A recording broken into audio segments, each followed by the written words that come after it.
আসসালামু আলাইকুম, শুভ সন্ধ্যা সকলকে।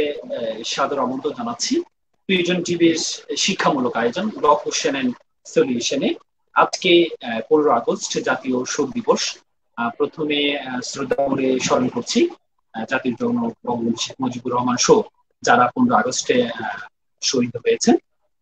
আজকে প্রিয়জন টিভির যে শিক্ষামূলক আয়োজন সেটি হচ্ছে, আমরা যে বিষয় নিয়ে আলোচনা করব সেটি হচ্ছে ল এন্ড ক্যারিয়ার।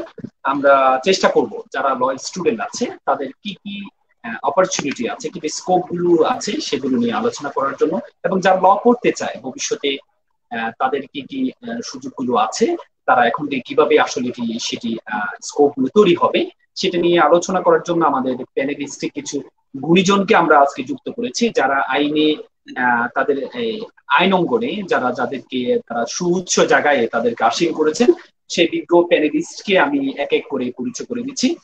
শুরুতেই আমি আমার প্যানেলিস্টে যুক্ত আছেন শ্রদ্ধাভাজন শিক্ষক শিক্ষাবিদ professor doctor Abdul Hannan, chairman department of law, Rajshahi university. Sir, আপনাকে স্বাগত জানাচ্ছি আজকের এই প্রোগ্রামে। আমাদের আসসালামু আলাইকুম। প্যানেলিস্টে জি ওয়ালাইকুম আসসালাম। আমাদের প্যানেলিস্টে আরো যুক্ত আছেন আহ, যুক্ত আছেন বিজ্ঞ বিচারক, যুগ্ম জেলা জজ, land survey tribunal, Jhenaidah. Sir, আপনাকেও স্বাগত জানাচ্ছি আমাদের আজকের এই আয়োজনে, আপনাকে স্বাগত জানাচ্ছি। জি, আসসালামু আলাইকুম, স্বাগতম। আমাদের সাথে আরো যুক্ত আছেন বিজ্ঞ আইনজীবী barrister Shovon Mahmud, advocate, supreme court of Bangladesh. জনাব, আপনাকেও স্বাগত জানাচ্ছি আজকের আয়োজনে। আসসালামু আলাইকুম, ধন্যবাদ সবাইকে আমাকে এখানে আমাদের সুযোগ করে দেওয়ার জন্য। আমাদের সাথে আরো যুক্ত আছেন তরুণ শিক্ষক, আবার তরুণ বিজ্ঞ আইনজীবী বলা যায়, ইস্টার্ন ইউনিভার্সিটির আইন বিভাগের লেকচারার, এবং সাথে জাহাঙ্গীরনগর ইউনিভার্সিটির আইন ও বিচার বিভাগের খণ্ডকালীন শিক্ষক, অ্যাডভোকেট মোহাম্মদ মাহবুবুর রহমান। জনাব, আপনাকেও স্বাগত জানাচ্ছি। ধন্যবাদ আমাকে ডাকার জন্য। আমি সবাইকে আমার পক্ষ থেকে শুভেচ্ছা জানাচ্ছি। প্রিয় দর্শক, আমরা প্রথমে আজকের এই শোক দিবসে আমরা প্রথমে আবারও শ্রদ্ধা করে স্মরণ করছি জাতির জনক বঙ্গবন্ধু শেখ মুজিবুর রহমান এবং তার পরিবারের সদস্যদেরকে যারা জীবন দিয়েছেন এই দিনে, যারা শাহাদাত বরণ করেছেন এই দিনে, তাদেরকে আমরা শ্রদ্ধা করে স্মরণ করছি এবং তাদের মাগফিরাত কামনা করছি। শুরুতে আমি শ্রদ্ধাভাজন শিক্ষক আমাদের doctor professor Abdul Hannan sir কাছে যাব। স্যার, প্রথম যেটি জানতে ইচ্ছে করছে, প্রথম কথা হচ্ছে প্যান্ডেমিক সিচুয়েশনে ইউনিভার্সিটি বন্ধ, অনেকদিন ধরে প্যান্ডেমিকের কারণে ইউনিভার্সিটি বন্ধ, এখনো বন্ধ আছে। কেমন কাটছে বা কিভাবে কাটিয়েছেন সময়গুলো, একটু যদি আমাদের দর্শকদের একটু জানাতেন। আপনাকে ধন্যবাদ। আসলে এই কোভিড-19 এর কারণে অনেক লম্বা সময় ধরেই বিশ্ববিদ্যালয় সহ সকল শিক্ষা প্রতিষ্ঠান বন্ধ রয়েছে। অনেক অফিসও বন্ধ ছিল, ইতিমধ্যে খুলেছে। তো আসলে ছাত্রছাত্রীদেরকে নিয়ে হচ্ছে শিক্ষাঙ্গন। ছাত্রছাত্রীরা যদি শিক্ষাঙ্গনে না থাকে, তাদের পদচারণা না থাকে, তো শিক্ষাঙ্গন আসলে একেবারে ফাঁকাই থাকে। কোনো মানে শিক্ষাঙ্গন বলে কিছুই বোঝা যাচ্ছে না। সেই অবস্থার মধ্যে দিয়ে আমরা চলছি, যদিও গত মাস থেকে আমরা অনলাইনে ক্লাস শুরু করেছি। বিশ্ববিদ্যালয়ের সিদ্ধান্ত অনুযায়ী গত মাস থেকে আমরা অনলাইনে কিছু ক্লাস নিচ্ছি। এতে ছাত্রছাত্রীদের সাথে আমাদের অনলাইনে ইন্টারাকশনটা হচ্ছে। তার আগে আমরা শুধু রিসার্চ স্টুডেন্টদের সাথেই আসলে মিলিত হওয়ার সুযোগ ছিল আমাদের, বিশেষ করে এলএম স্টুডেন্ট যারা আছে তারা। কিন্তু অনার্সে যারা স্টুডেন্ট আছে তাদের সাথে মোবাইলে কথাবার্তা বলা ছাড়া কোনোভাবেই তাদের সাথে আসলে কোনো যোগাযোগ আমাদের ছিল না। গত মাস থেকে এই মাসেও চলছে এভাবে।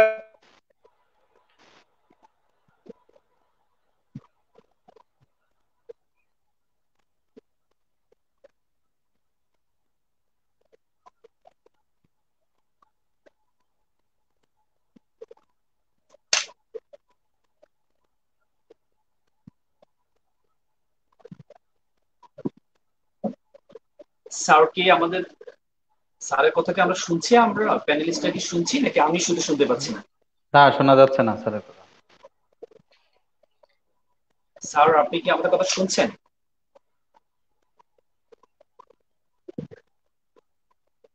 আচ্ছা ঠিক আছে, স্যার মনে হয় একটু নেটের প্রবলেম হচ্ছে, যেহেতু আমরা অনলাইনে যুক্ত হয়েছি। আমি চলে যাব আমাদের আরেকজন প্যানেলিস্ট বিজ্ঞ বিচারক তাজুল ইসলাম স্যারের কাছে। স্যার, আমার প্রথম আহ, জানার ইচ্ছে করছে, সেটা হচ্ছে অনেকদিন ভার্চুয়াল কোর্স চলেছে, এই মাসে 5 তারিখ থেকে অ্যাকচুয়াল কোর্স শুরু হয়েছে। কেমন উপভোগ করেছেন ভার্চুয়াল কোর্সের সিস্টেমটিকে? কেমন উপভোগ করেছেন?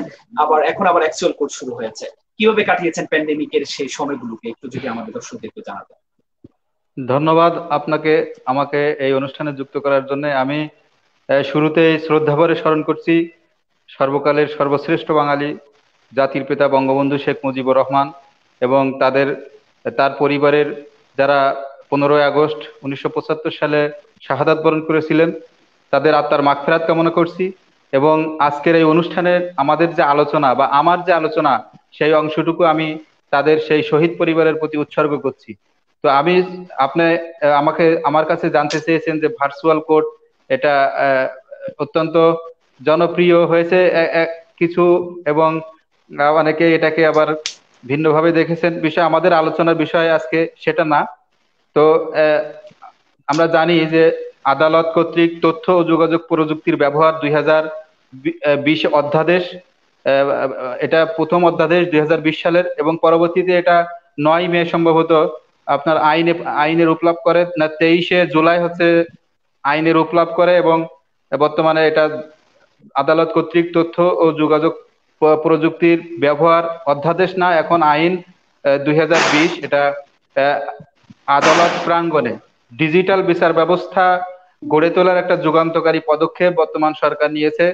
এটাকে আমরা যারা বিচার বিভাগের সাথে সম্পৃক্ত আছি, তারা এটাকে আমরা অত্যন্ত ইতিবাচক ভাবে দেখছি, এবং নতুন বিচার বিভাগে এই ডিজিটাল সিস্টেমকে আইন করে করা একটা যুগান্তকারী পদক্ষেপ বলবো। তো যাই হোক, আমার আজকে আলোচনা এখানে ল অ্যান্ড ক্যারিয়ারে এই বিষয়টা, ভার্চুয়াল কোর্টের বিষয়টা আমি খুব বেশি এখানে আমরা অত্যন্ত সানন্দে, এবং আমি যেখানে বিচার করছি এখানে আইনজীবীদের মাঝে ভার্চুয়াল কোর্ট নিয়ে কোনো নেতিবাচক কিছু দেখি না, এবং আমরা অত্যন্ত স্বাচ্ছন্দ্যভাবে অত্যন্ত পজিটিভলি আমরা কার্যক্রম চালিয়েছি। ভবিষ্যতে যদি ডিজিটাল পদ্ধতির ব্যবহার, আপনারা জানেন যে সরকার ইতিমধ্যে ই জুডিশিয়ারি প্রকল্প হাতে নিয়েছে। এটা যদি বাস্তবায়ন হয়, ই কোর্ট এজলাস সমূহ যদি এজলাস হয়, ইলেকট্রনিক এজলাস হয়, এবং সেখানে ডিজিটাল সিস্টেমে বিচার ব্যবস্থা পরিচালিত হয়, তা এটা জনগণের কাছে একটা মেসেজ যাবে যে দ্রুত মামলা নিষ্পত্তি হবে, মানুষ দ্রুত ন্যায় বিচার পাবে। তো এসব বিষয় অত্যন্ত ইতিবাচক একটা বিষয়। আমরা আমরা একটা ইতিবাচক দৃষ্টিভঙ্গি দিয়েই সবগুলো দেখছি। আশা করি সামনের দিনগুলো এর সুফল জনগণ, বিচার প্রার্থী মানুষ জনগণ পাবে। জি জি, আমরা অসংখ্য ধন্যবাদ স্যার। আমরা আশা করি যে বাংলাদেশের বর্তমানে ই জুডিশিয়ালি যে উদ্যোগ, যে পদক্ষেপ, যে পরিকল্পনা গভর্নমেন্ট নিয়েছে, আমরা অতি শীঘ্রই ই জুডিশিয়ালি যুগে যেন আমরা চলে আসতে পারি। ধন্যবাদ জানাচ্ছি স্যার। স্যার, আপনি কি আমাদের কথা যদি আবার একটু শুনতে পান, তাহলে স্যার মাঝখানে নেটের কারণে হয়তো আপনাকে আমরা সংযোগ করতে পারিনি। স্যার, যদি একটু আপনার অসম্পূর্ণ কথা যদি একটু সম্পূর্ণ করতেন। জি, আমি একটু ডিসকানেক্ট হয়ে গিয়েছিলাম আর কি। আসলে যেটা বলছিলাম আর কি, যে ছাত্রছাত্রীদেরকে ক্লাসরুমে পাওয়া এবং তাদেরকে শিক্ষাদান করা, এটাই আসলে বিশ্ববিদ্যালয়ের সিস্টেম। এতক্ষণ পর্যন্ত আসলে অনলাইনের বিষয়ে আমরা কথাবার্তা শুনছিলাম, বিশেষ করে ই কোর্টের বিষয়ে। তো কোন অবস্থাতে আসলে অনলাইন ক্লাসরুমের বিকল্প না আমরা মনে করি আর কি। আমি মনে করি বলতে, আমি পার্সোনালি মনে করি যে ফেস টু ফেস পড়াশোনার যে পরিবেশ তৈরি হয়, ছাত্রছাত্রীরা যেভাবে মনোযোগ দিয়ে শুনতে পারে, মনোযোগ আকর্ষণ করা শিক্ষকের পক্ষে সম্ভব হয়, অনলাইনে আসলে সেটা সম্ভব না। বিশেষ করে পাবলিক বিশ্ববিদ্যালয়ে অনেক ছাত্রছাত্রী আছে যাদের আসলে স্মার্টফোনই নাই, অথবা তারা যে এলাকাতে আছে সেই এলাকাতে নেটওয়ার্ক নাই, ইত্যাদি কারণে কিন্তু আমরা দেখছি যে আমাদের 50% মতো ছাত্রছাত্রী আমাদের এই অনলাইন ক্লাসে অ্যাটেন্ড করতে পারছে। 50%, 60% মতো ম্যাক্সিমাম। 40% স্টুডেন্ট কিন্তু এখনো কোনোদিন হয়তো পারছে, কোনোদিন পারছে না। শুরু করছে, হয়তো বা কোনো গাছের নিচে চলে আসছে বৃষ্টি, তারা এভাবে কিন্তু সমস্যাগ্রস্ত থেকে যাচ্ছে। আমরা বিশ্ববিদ্যালয় কর্তৃপক্ষকে জানিয়েছি, কত দূর পর্যন্ত সমস্যার সমাধান হবে আল্লাহ ভালো জানেন, তবে চেষ্টা অব্যাহত আছে। তো এটা একটা অবশ্যই অবস্থা, কারণ ছাত্রছাত্রীরা বিচ্ছিন্ন হয়ে থাকার কারণে তাদের মধ্যে অনেক সময় অনেক চিন্তা ভাবনা চলে আসছিল যে আমরা বোধহয় পড়াশোনা শেষ হয়ে গেল কিনা, এরকম চিন্তায় মানসিকভাবে তারা কিন্তু বিপর্যস্ত হয়ে পড়ছিল। সেই দিকটা থেকে অন্ততপক্ষে তাদেরকে বাঁচানো গেছে এবং তারা আমাদের সাথে ইন্টারাকশন আসতে পারছে, ফোন মোবাইলে কথাবার্তা বলার কারণেও মোটামুটি তারা সুস্থ থাকছে আমরা মনে করছি। তো যত তাড়াতাড়ি আল্লাহ রাব্বুল আলামিন আমাদেরকে সেই অবস্থা থেকে মুক্ত করবেন, আমরা ক্লাসরুমে ফিরে আসলে আমার মনে হয় যে শিক্ষার যথাযথ অবস্থা তৈরি হবে এবং ছাত্রছাত্রীরা ভালো করে উপকৃত হবে, শিক্ষার মানও আমরা উন্নত করতে সক্ষম হব। জি স্যার, আমরাও এক্সপেক্ট করি যত দ্রুত স্বাভাবিক অবস্থা চলে আসুক, কারণ প্যান্ডেমিকের এই ভার্চুয়ালের যে ফলাফল কনসিকুয়েন্স, এটি যে স্যার যে বলে যে প্রতিবন্ধকতা তৈরি হয়, সেটা জ্বলন্ত প্রমাণ কিন্তু আমরা একটু আগেই স্যার যখন কথা বলছিল যে সাথে সাথে নেটের প্রবলেমের কারণে মাঝখানে ইন্টারাপ্ট হয়েছে, এটিও একজন প্রতিবন্ধক। যখন একটা ক্লাস করা হয় তখন এই প্রবলেম গুলো আমরা সবসময় দেখতে পাই, এই প্রবলেম গুলো আমরা বাস্তবিক এক্সাম্পল আমরা একটু আগেই দেখতে পেয়েছি, যাকে আমরা চাই খুব সহজে আমাদের সমস্যাগুলো সাধারণ যে অ্যাকচুয়াল ক্লাস, সেই ক্লাসের জন্য আমরা চলে আসতে পারি, সেটাই আমরা এক্সপেক্ট করি এবং আল্লাহ তাআলার কাছে সাহায্য প্রার্থনা করি। আমি চলে যাব আমাদের আরেকজন প্যানেলিস্ট ব্যারিস্টার শোভন মাহমুদ। আপনি তো সুপ্রিম কোর্ট অনেকদিন বন্ধ ছিল, আবার মাঝখানে ভার্চুয়াল কোর্ট চালু হয়েছে, এখন আবার অ্যাকচুয়ালি শুরু হয়েছে। আপনি যদি কর্পোরেট প্র্যাকটিস করে থাকেন, কিভাবে ওই সময়গুলো ভার্চুয়ালি সময়গুলো কেটেছে, প্যান্ডেমিকের মধ্যে সময়গুলো কেটেছে, এখন সময়গুলো কিভাবে, তখন সময়গুলো কিভাবে উপভোগ করেছেন, বর্তমানে অ্যাকচুয়াল কোর্টকে হুট করে আবার অ্যাকচুয়ালি চলে আসা, সেটা কিভাবে উপভোগ করছেন?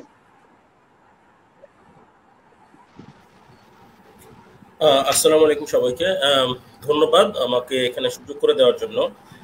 আমি প্রথমেই স্মরণ করছি আমাদের জাতির জনক বঙ্গবন্ধু শেখ মুজিবুর রহমান এবং তার পরিবারের সদস্যবৃন্দকে যারা আজকের দিনে শহীদ হয়েছিলেন এবং তাদের আত্মার মাগফিরাত কামনা করছি। ধন্যবাদ অ্যাডভোকেট আল মামুন রাসেলকে। আসলে আমাদের যেটা হয়েছে, আমাদের আইনজীবীদের কথা আমার কাছে যেটা মনে হয়, আমাদের সবাই আমরা আসলে কোর্টটাকে নিয়েই সবচেয়ে বেশি খুশি থাকি যখন আমাদের কোর্টটা থাকে। কোর্ট যখন বন্ধ থাকে আসলে তখন মনে হয় আইনজীবীদের জন্য প্রথম কয়েকদিন হয়তো সেই একটা আনন্দ থাকে যে হ্যাঁ একটু ছুটি পাচ্ছি, কিন্তু তার পরবর্তীতে সেটা আসলে আমাদের জন্য একটা বার্ডেন হয়ে দাঁড়ায়। হাইকোর্ট অনেকদিন বন্ধ ছিল, তারপরে ভার্চুয়াল কোর্ট স্টার্ট হলো। আমাদের আসলে ভার্চুয়াল কোর্টের কনসেপ্টটাই পুরোপুরি নতুন, প্যান্ডেমিক কনসেপ্টটাও আমাদের কাছে নতুন, কারণ লাস্ট প্যান্ডেমিক হয়েছিল 1918 সালে। তো আমাদের জেনারেশনের কেউ তো এই প্যান্ডেমিকটা আসলে কখনো দেখেননি, যেটার জন্য হয়েছে এই ভার্চুয়াল কোর্ট কনসেপ্টে প্রথম দিকে আমরা অনেক সমস্যা ফেস করেছি, এখনো কিছু কিছু সমস্যা ফেস করছি, বাট আমরা আশা করছি যেটা সেটা হচ্ছে সময়ের সাথে সাথে আস্তে আস্তে আমরাও শিখবো, আমাদের জাস্টিস সাহেবরা, আমাদের বিচার বিভাগ, সবাই আমরা আস্তে আস্তে শিখবো, আমরা একসাথে এগিয়ে যাব সবাই।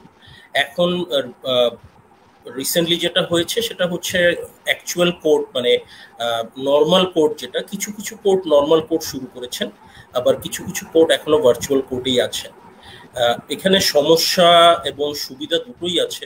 সমস্যা যেটা হলো অ্যাকচুয়াল কোর্টে আমাদের যে সোশ্যাল ডিস্টেন্সিংটা মেনটেন করা, এটা মেনটেন করাটা আমাদের দেশে খুবই দুরূহ একটা ব্যাপার, কারণ আমাদের আসলে এত পরিমাণ জনসংখ্যা এবং কোর্টে এত পরিমাণ বিচার প্রার্থী, এত পরিমাণ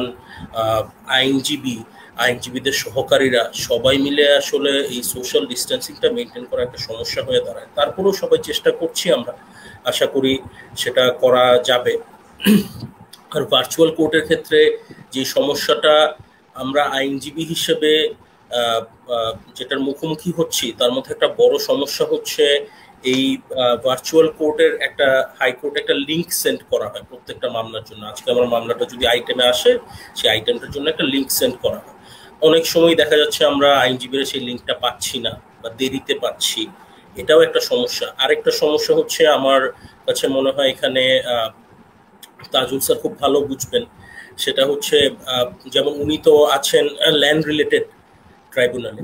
তো আমার নিজেরই একটা মামলার কথা যদি আমি বলি, আমার কাছে জাস্টিস সাহেব দেখতে চেয়েছেন, অনারেবল জাস্টিস দেখতে চেয়েছেন একটা অ্যাকচুয়াল একটা দলিল, একটা হার্ড কপি।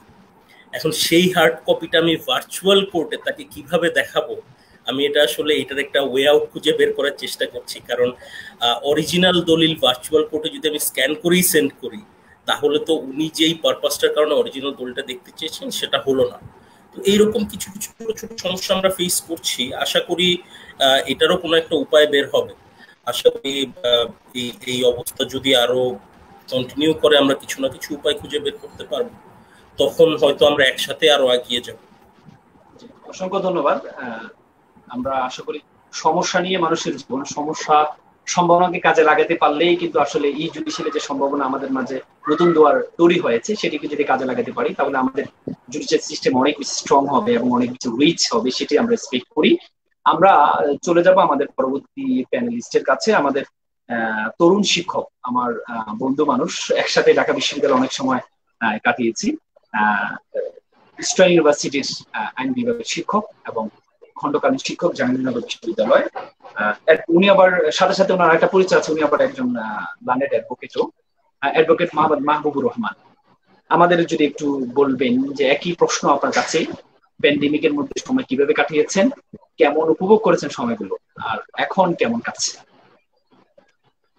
জনাব মাহবুবুর রহমান। ধন্যবাদ। আমি প্রথমে ধন্যবাদ জানাচ্ছি আজকের এই মহৎ অনুষ্ঠানে আমাকে আহ্বান করার জন্য। আর শ্রদ্ধাভরে স্মরণ করছি স্বাধীনতার মহান স্থপতি বঙ্গবন্ধু শেখ মুজিবুর রহমান এবং তার সাথে যারা তার পরিবারের সকল সদস্য যারা জীবন দিয়েছিলেন, প্রত্যেকের আত্মার সর্বোচ্চ মাগফিরাত কামনা করছি। আসলে মানুষের জীবনে এক একটা সমস্যা নতুন সম্ভাবনার উদ্ভব করে, সেটাই এবার আমরা দেখতে পেরেছি যে প্যান্ডেমিকের কারণে বিশ্ববিদ্যালয় বন্ধ হয়ে গিয়েছে, ব্যবসা প্রতিষ্ঠান বন্ধ হয়ে গিয়েছে, তবুও কিন্তু পৃথিবী থেমে থাকেনি। নদী যেমন চলে মানুষও তেমন চলছে। নদী যেমন বয়ে চয়, মানুষের জীবনও তেমন বয়ে যেতে হয়, থেমে থাকলে চলে না। এবং সেই জায়গা থেকে আমরা কিন্তু থেমে যাইনি, আমাদের বিশ্ববিদ্যালয় চলেছে। এবং আমার কাছে মনে হয়েছে যে অনলাইনে ক্লাস নিতে যে সামহাও ইউনিভার্সিটি খোলা থাকলে যতটুকু না ব্যস্ততা থাকে, অনলাইনে ক্লাসের কারণে ব্যস্ততা আরো বেড়েছে এবং ফুল টাইম এনগেজ থাকতে হয়েছে স্টুডেন্টদের সাথে, আমার কলিগদের সাথে, এবং ক্লাসের ব্যাপারে অনেক বেশি সময় দিতে হয়েছে। এবং সব মিলে খুব যে বোরিং টাইম পার করেছি তা না, ব্যস্ত সময়, হালকা পাতলা লেখালেখি চলেছে, পড়ালেখা চলেছে আলহামদুলিল্লাহ। তবে আমার কাছে যেটা মনে হয় যে আমেরিকা, ইংল্যান্ডের অধিকাংশ শিক্ষা প্রতিষ্ঠানগুলো খুলে দিয়েছে এবং আমার মনে হয় যে আমাদেরও সেদিকে আস্তে আস্তে আগানো উচিত, যেহেতু আমরা সবকিছুই খুলে দিয়েছি। বাজার ঘাটে মানুষের যথেষ্ট পদচারণা আছে, রাস্তাঘাটে সব জায়গাতে শিক্ষা প্রতিষ্ঠান বন্ধ থাকে মানে একটি জাতি আলটিমেটলি পিছিয়ে যাচ্ছে। এই জায়গা থেকে মনে হয় একটু রিকনসিডার করা উচিত যে শিক্ষা প্রতিষ্ঠান খোলার ব্যাপারে সরকার একটু ভাবার দরকার আছে কিনা। সব মিলে আলহামদুলিল্লাহ। এবং আমরা যে থেমে যাইনি, থেমে থাকিনি, আমাদের একাডেমিক কার্যক্রম চলেছে। অসংখ্য ধন্যবাদ জনাব মাহবুবুর রহমান আপনাকে। আমরা এটাই এক্সপেক্ট করি খুব দ্রুত আমরা একটি স্বাভাবিক অবস্থায় পুরো পৃথিবী যেমন প্রত্যেকটা সেক্টর আজকে স্তব্ধ হয়ে আছে, আমরা বিশ্বাস করি অতি শীঘ্রই আমাদের দেশ সহ পুরো পৃথিবী স্বাভাবিক অবস্থায় বিরাজ করবে। আমরা আবারও চলে যাচ্ছি আমাদের শ্রদ্ধাপূর্ণ শিক্ষক ডক্টর প্রফেসর আব্দুল হান্নান স্যারের কাছে। স্যার কিন্তু আমরা এখানে যারা প্যানেলিস্টে আছি, আমি সহ সবাই কিন্তু স্যারের সন্তান তুল্য, মানে সন্তানের বয়স তুল্য। স্যার দীর্ঘ শিক্ষকতার জীবন, আপনার দীর্ঘ শিক্ষকতার জীবন থেকে যদি আমরা প্রশ্ন করি, আপনি দীর্ঘ শিক্ষকতার জীবনে অনেক ছাত্র দেখেছেন, অনেক উত্থান পতন দেখেছেন। যদি কোনো অভিভাবক যদি তার সন্তানকে লতে বা আইন পড়াতে চায়, তাহলে কেন আইনে পড়া উচিত, বা যদি পড়াতে চায় তাহলে কি করতে হবে, যদি আপনার দীর্ঘ শিক্ষকতার জীবনের অভিজ্ঞতা থেকে যদি দর্শকদেরকে একটু বলতো। জনাব doctor professor Abdul Hannan sir. ধন্যবাদ অ্যাডভোকেট আল মামুন রাসেল। অত্যন্ত গুরুত্বপূর্ণ প্রশ্ন এবং আজকের যে বিষয়বস্তু খুবই প্রাসঙ্গিক। আসলে 2 যুগের বেশি হলো আর কি আমার শিক্ষকতা। 96-এ জয়েন করেছি রাজশাহী বিশ্ববিদ্যালয়ে প্রভাষক হিসেবে। আসলে আইন এমন একটি বিষয় যেটা পড়াশোনার জন্য আসলে সকলের জন্যই প্রয়োজন। এমন না যে একজন নাগরিককে আইন জানা দরকার, তার অধিকার সচেতন হওয়ার জন্য, কর্তব্য সচেতন হওয়ার জন্য, দুটার জন্য। সেই হিসাবে আসলে সকলের সাবজেক্ট হচ্ছে আইন। একজন অভিভাবক যদি চিন্তা করেন তার সন্তানকে নিয়ে যে আইন পড়বে, মানে কেন পড়বে, 1 নম্বর কথা হচ্ছে একজন সচেতন নাগরিক এবং দায়িত্বপূর্ণ নাগরিক হিসেবে জীবনযাপন করার জন্য তার আইন পড়া দরকার, আইন জানা দরকার। তারপর আমি বলবো যে আইন এমন একটা বিষয়, সারা দুনিয়ার পলিটিক্স, আমরা 100 বছরের পলিটিক্স যদি পর্যালোচনা করি তখন দেখবো যে world politics mostly control by the lawyers. পলিটিক্সই কন্ট্রোল হয়েছে আইনজীবীদের দ্বারা। বিভিন্ন সময় আমরা দেখবো যে আইনজীবীরাই এই সারা দুনিয়ার পলিটিক্সকে, রাজনীতিকে নিয়ন্ত্রণ করেছে এবং পরিচালনা করেছে। এবং আমাদের আইন প্রফেশন আমরা যেটা দেখছি সেখানেও দেখবো যে এটাকে একসময় রয়্যাল প্রফেশনই বলা হতো এবং সেভাবে নির্দিষ্ট সংখ্যক সম্মানিত লোকরাই শুধুমাত্র এই প্রফেশনে অংশগ্রহণ করতে পারে। এখনো খুবই রেস্ট্রিক্টেড, যে কেউ ইচ্ছা করলে আইনজীবী হতে পারছে এমনটাও কিন্তু। সুতরাং সমাজের একটা অবস্থান করার মতো শ্রেণীতে আইন সংশ্লিষ্ট ব্যক্তিরা রয়েছে। তো কেউ যদি চিন্তা করে যে আমার ছেলেটা একটা অবস্থান তৈরি করবে এবং সমাজের সকল মানুষের অধিকার এবং দায়িত্ব নিয়ে চিন্তা ভাবনা করবে এবং দায়িত্ব পালনের ক্ষেত্রে সবসময় তৎপর থাকবে, তাহলে তার ছেলেকে, তার মেয়েকে আইনের পেশায় বা আইনের সাথে সংশ্লিষ্ট হতে সে উদ্বুদ্ধ হবে।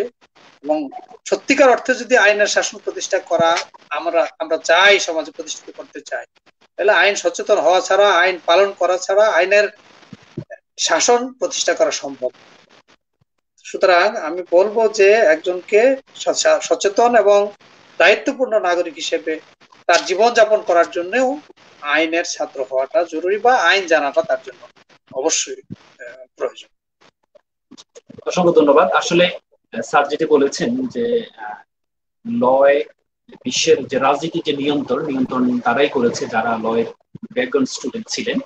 আমরা যদি আমাদের দেশ যার হাত ধরে তৈরি হয়েছে, বঙ্গবন্ধু শেখ মুজিবুর রহমান, জাতির জনক বঙ্গবন্ধু শেখ মুজিবুর রহমান, আমি যদি আমার কথা থেকে মিথ্যা না হয় তাহলে উনিও লয়ের স্টুডেন্ট ছিলেন, লয়ের স্টুডেন্ট ছিলেন।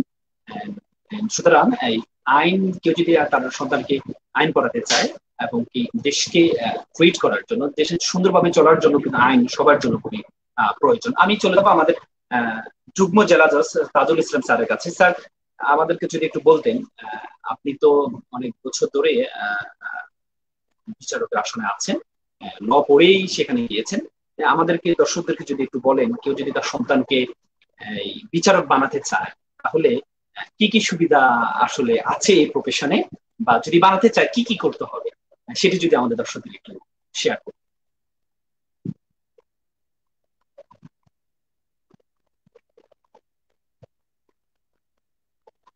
বলেছেন যে কেন আইন পড়তে হবে এবং আইন পড়লে কি হবে না হবে এসব বিষয়ে। আমি সরাসরি আইন পেশায় যে ভবিষ্যৎ, আইন পেশায় সম্ভাবনাময় যে ভবিষ্যৎ, এ বিষয়ে আমি 5 থেকে 7 মিনিটের মধ্যে আমি কিছু কথা বলবো এবং আশা করি এটা এই ল অ্যান্ড ক্যারিয়ার যে আমাদের আজকের আলোচনার বিষয়, এই বিষয়ে যারা শুনছেন, যারা আইনের ছাত্র আছেন, যারা আইনজীবী আছেন, তারা তাদের সন্তানদের ভবিষ্যতে আইন পড়াবেন কিনা সে বিষয়টা তারা অত্যন্ত পরিষ্কার এবং স্বচ্ছ ধারণা পাবেন।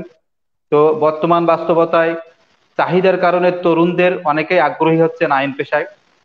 দেশের প্রায় সব সরকারি বেসরকারি বিশ্ববিদ্যালয় এ বিষয়ে স্নাতকোত্তর পর্যায়ে, মানে এলএলবি এবং এলএলএম পর্যায়ে আইন বিষয়ে পড়াশোনার সুযোগ সৃষ্টি হয়েছে এবং রয়েছে। আইন পেশা বলতে অনেকেই মনে করে আদালতের উকিল, বিচারক কিংবা বিশ্ববিদ্যালয়ের আইন বিভাগের শিক্ষক। তবে এই পেশার বিস্তৃত আরো বেশি। আমাদের সাথে ব্যারিস্টার সাহেব আছেন, বিশ্ববিদ্যালয়ের শিক্ষক আছেন, তারপরে আইনজীবী আছেন, মানে ব্যারিস্টারও হওয়া যায় এই পেশায়। আপনি আরো বিভিন্ন ল ফার্মে, যেখানে আপনার legal executive officer, law officer, অনেক পদবি আছে। তবে এর বাইরে যেসব আইন পড়ে আরো অনেক ক্ষেত্রে যে ক্যারিয়ার করা সম্ভব, সে বিষয়ে আমি আজকে এই যে আদালতের আইনজীবী, তারপরে বিচারক, বাংলাদেশ জুডিশিয়াল সার্ভিসের বিচারক এবং বিশ্ববিদ্যালয়ের শিক্ষক হওয়া ছাড়াও যে আরো অনেক বিস্তৃত ক্যারিয়ার করা আইনে পড়ে সম্ভব, সে বিষয়টি আমি মূলত আজকে একটু আলোকপাত করতে যাচ্ছি। তো এখানে আমি জুডিশিয়াল সার্ভিস কমিশনের অধীনে পরীক্ষার মাধ্যমে যে সহকারী জজ কিংবা জুডিশিয়াল ম্যাজিস্ট্রেট হয়ে সরকারের প্রথম শ্রেণীর গেজেটেড কর্মকর্তা হিসেবে আদালতে যোগ দেওয়ার যে সুযোগ, ছাড়াও যে অনেক ক্ষেত্রে ক্যারিয়ার করার সুযোগ রয়েছে, তো কারা এই সুযোগটা পাবে, কারা এই সুযোগটা নিতে পারবে, যারা পড়তে পারবে এই এই আইনে, তাদেরকে অবশ্যই আপনারা উচ্চ মাধ্যমিক বা এইচএসসি পাশ করার পর অন্যান্য বিষয়ের মতো পাবলিক বিশ্ববিদ্যালয় এবং প্রাইভেট বিশ্ববিদ্যালয়ে যে 4 বছর মেয়াদি এলএলবি সম্মান ডিগ্রি নেওয়ার সুযোগ আছে, তারা নিতে পারবে। দারুণ ব্যাপার হলো, এ বিষয়ে পড়ার জন্য নির্দিষ্ট কোনো ব্যাকগ্রাউন্ডের আপনার শিক্ষার্থী হওয়ার প্রয়োজন নেই। বিজ্ঞান, মানবিক, ব্যবসা শিক্ষা বা সমমানের উচ্চ মাধ্যমিক পরীক্ষায় উত্তীর্ণ হলেই কেবল আপনি এলএলবি সম্মান যে অনার্স ডিগ্রি নেয়ার জন্য ভর্তি হওয়ার সুযোগ আপনি পাবেন বা রয়েছে, সুযোগটা সবার জন্য রয়েছে। এছাড়া বিভিন্ন পেশাজীবী অথবা অন্য বিষয়ে যেসব অনার্স সম্পন্ন করার ব্যক্তি চাইলেও যে কোনো সময় আইন কলেজগুলোতে ভর্তি হয়ে 2 বছর অথবা 3 বছর মেয়াদী এলএলবি পাস ডিগ্রি, এই এলএলবি পাস ডিগ্রি যেটা, সেটা অর্জন করতে পারে। তো যেখানে আপনি পড়বেন, যারা পড়বেন আমি বললাম, এবার যেখানে পড়া যায়, আমরা জানি যে আইন বিষয়ের ব্যাপক চাহিদা থাকায় বাংলাদেশের প্রায় সব বিশ্ববিদ্যালয় এই বিষয়ে পড়ার সুযোগ রয়েছে, প্রাইভেট হোক পাবলিক হোক, ল কলেজ তো আছেই। পাবলিক বিশ্ববিদ্যালয়ের মধ্যে অন্যতম আমরা যদি আমরা ধরি রাজশাহী বিশ্ববিদ্যালয়, ঢাকা বিশ্ববিদ্যালয়, জগন্নাথ বিশ্ববিদ্যালয়, ইসলামী বিশ্ববিদ্যালয় কুষ্টিয়া, চট্টগ্রাম বিশ্ববিদ্যালয়, জাহাঙ্গীরনগর বিশ্ববিদ্যালয়, খুলনা বিশ্ববিদ্যালয়, কুমিল্লা বিশ্ববিদ্যালয়, জাতীয় কবি কাজী নজরুল ইসলাম বিশ্ববিদ্যালয়, গোপালগঞ্জ বঙ্গবন্ধু বিজ্ঞান ও প্রযুক্তি বিশ্ববিদ্যালয় এবং বরিশাল বিশ্ববিদ্যালয় পাবলিক ইউনিভার্সিটি গুলোর মধ্যে যদি আমরা র্যাঙ্কিং করি বা পড়াশুনো, যারা যেখানে আগ্রহ প্রকাশ করে যে আমি এই বিশ্ববিদ্যালয়ে পড়বো, এই ধরনের একটা টেন্ডেন্সি থেকে যদি আমরা সাজাই, তাহলে এই বিশ্ববিদ্যালয়গুলো আগে চলে আসে। তো এছাড়াও প্রাইভেট বিশ্ববিদ্যালয়গুলোর মধ্যে আমরা যদি BRAC university, NSU, north south university, তারপরে ইন্ডিপেন্ডেন্ট ইউনিভার্সিটি, এআইইউবি আছে, ড্যাফোডিল আছে, আরো যেসব নামকরা প্রাইভেট বিশ্ববিদ্যালয় আছে, ইস্টার্ন ইউনিভার্সিটি আছে, সেখানে পড়ার সুযোগ, অবারিত সুযোগ রয়েছে। এছাড়া ঢাকা, খুলনা, চট্টগ্রাম সহ দেশের অনেক জেলা ও বিভাগীয় শহরে আইন কলেজে 2 বছর অথবা 3 বছর মেয়াদি এলএলবি পাস ডিগ্রি নেওয়ার সুযোগ হয়েছে। তাহলে আপনি কোথায় পড়বেন আমি বলে দিলাম, আর কারা পড়বে সেটাও বললাম। এবার ওই বিশ্ববিদ্যালয়গুলোতে যা পড়ানো হয় সে বিষয়ে আমি কিছু বলবো। তো পাবলিক বিশ্ববিদ্যালয় থেকে স্যার আমরা আসবো আপনার কাছে, আবার আসবো। স্যার আমাদেরকে যে পরামর্শগুলো দিয়েছেন যে কোন কোন সুযোগগুলো, কোন কোন ইউনিভার্সিটিতে সুযোগ আছে পড়াশোনার, আমরা স্যারের কাছে আবারও আসবো, যে আমরা শুনবো যে কি কি কোন কোন উপায়ে ইউনিভার্সিটিগুলোতে ভর্তি হওয়ার সুযোগ হয়। স্যার যেহেতু বাংলাদেশের টপ 1 ইউনিভার্সিটিতে পড়াশোনা করেছেন এবং এখন বিচারকের আসনে আছেন, আমরা স্যারের কাছে আরো শুনবো যে কিভাবে একজন স্টুডেন্ট যদি বিচারক হতে চায় বা জাজ হতে চায়, তাকে কি কি কোন কোন ধাপগুলো পার হবে, সেগুলো স্যার আমরা আপনার কাছে আবার আসবো। আমি একটু চলে যাবো আরেকজন অতিথি, আমাদের প্যানেলিস্ট ব্যারিস্টার শোভন মাহমুদ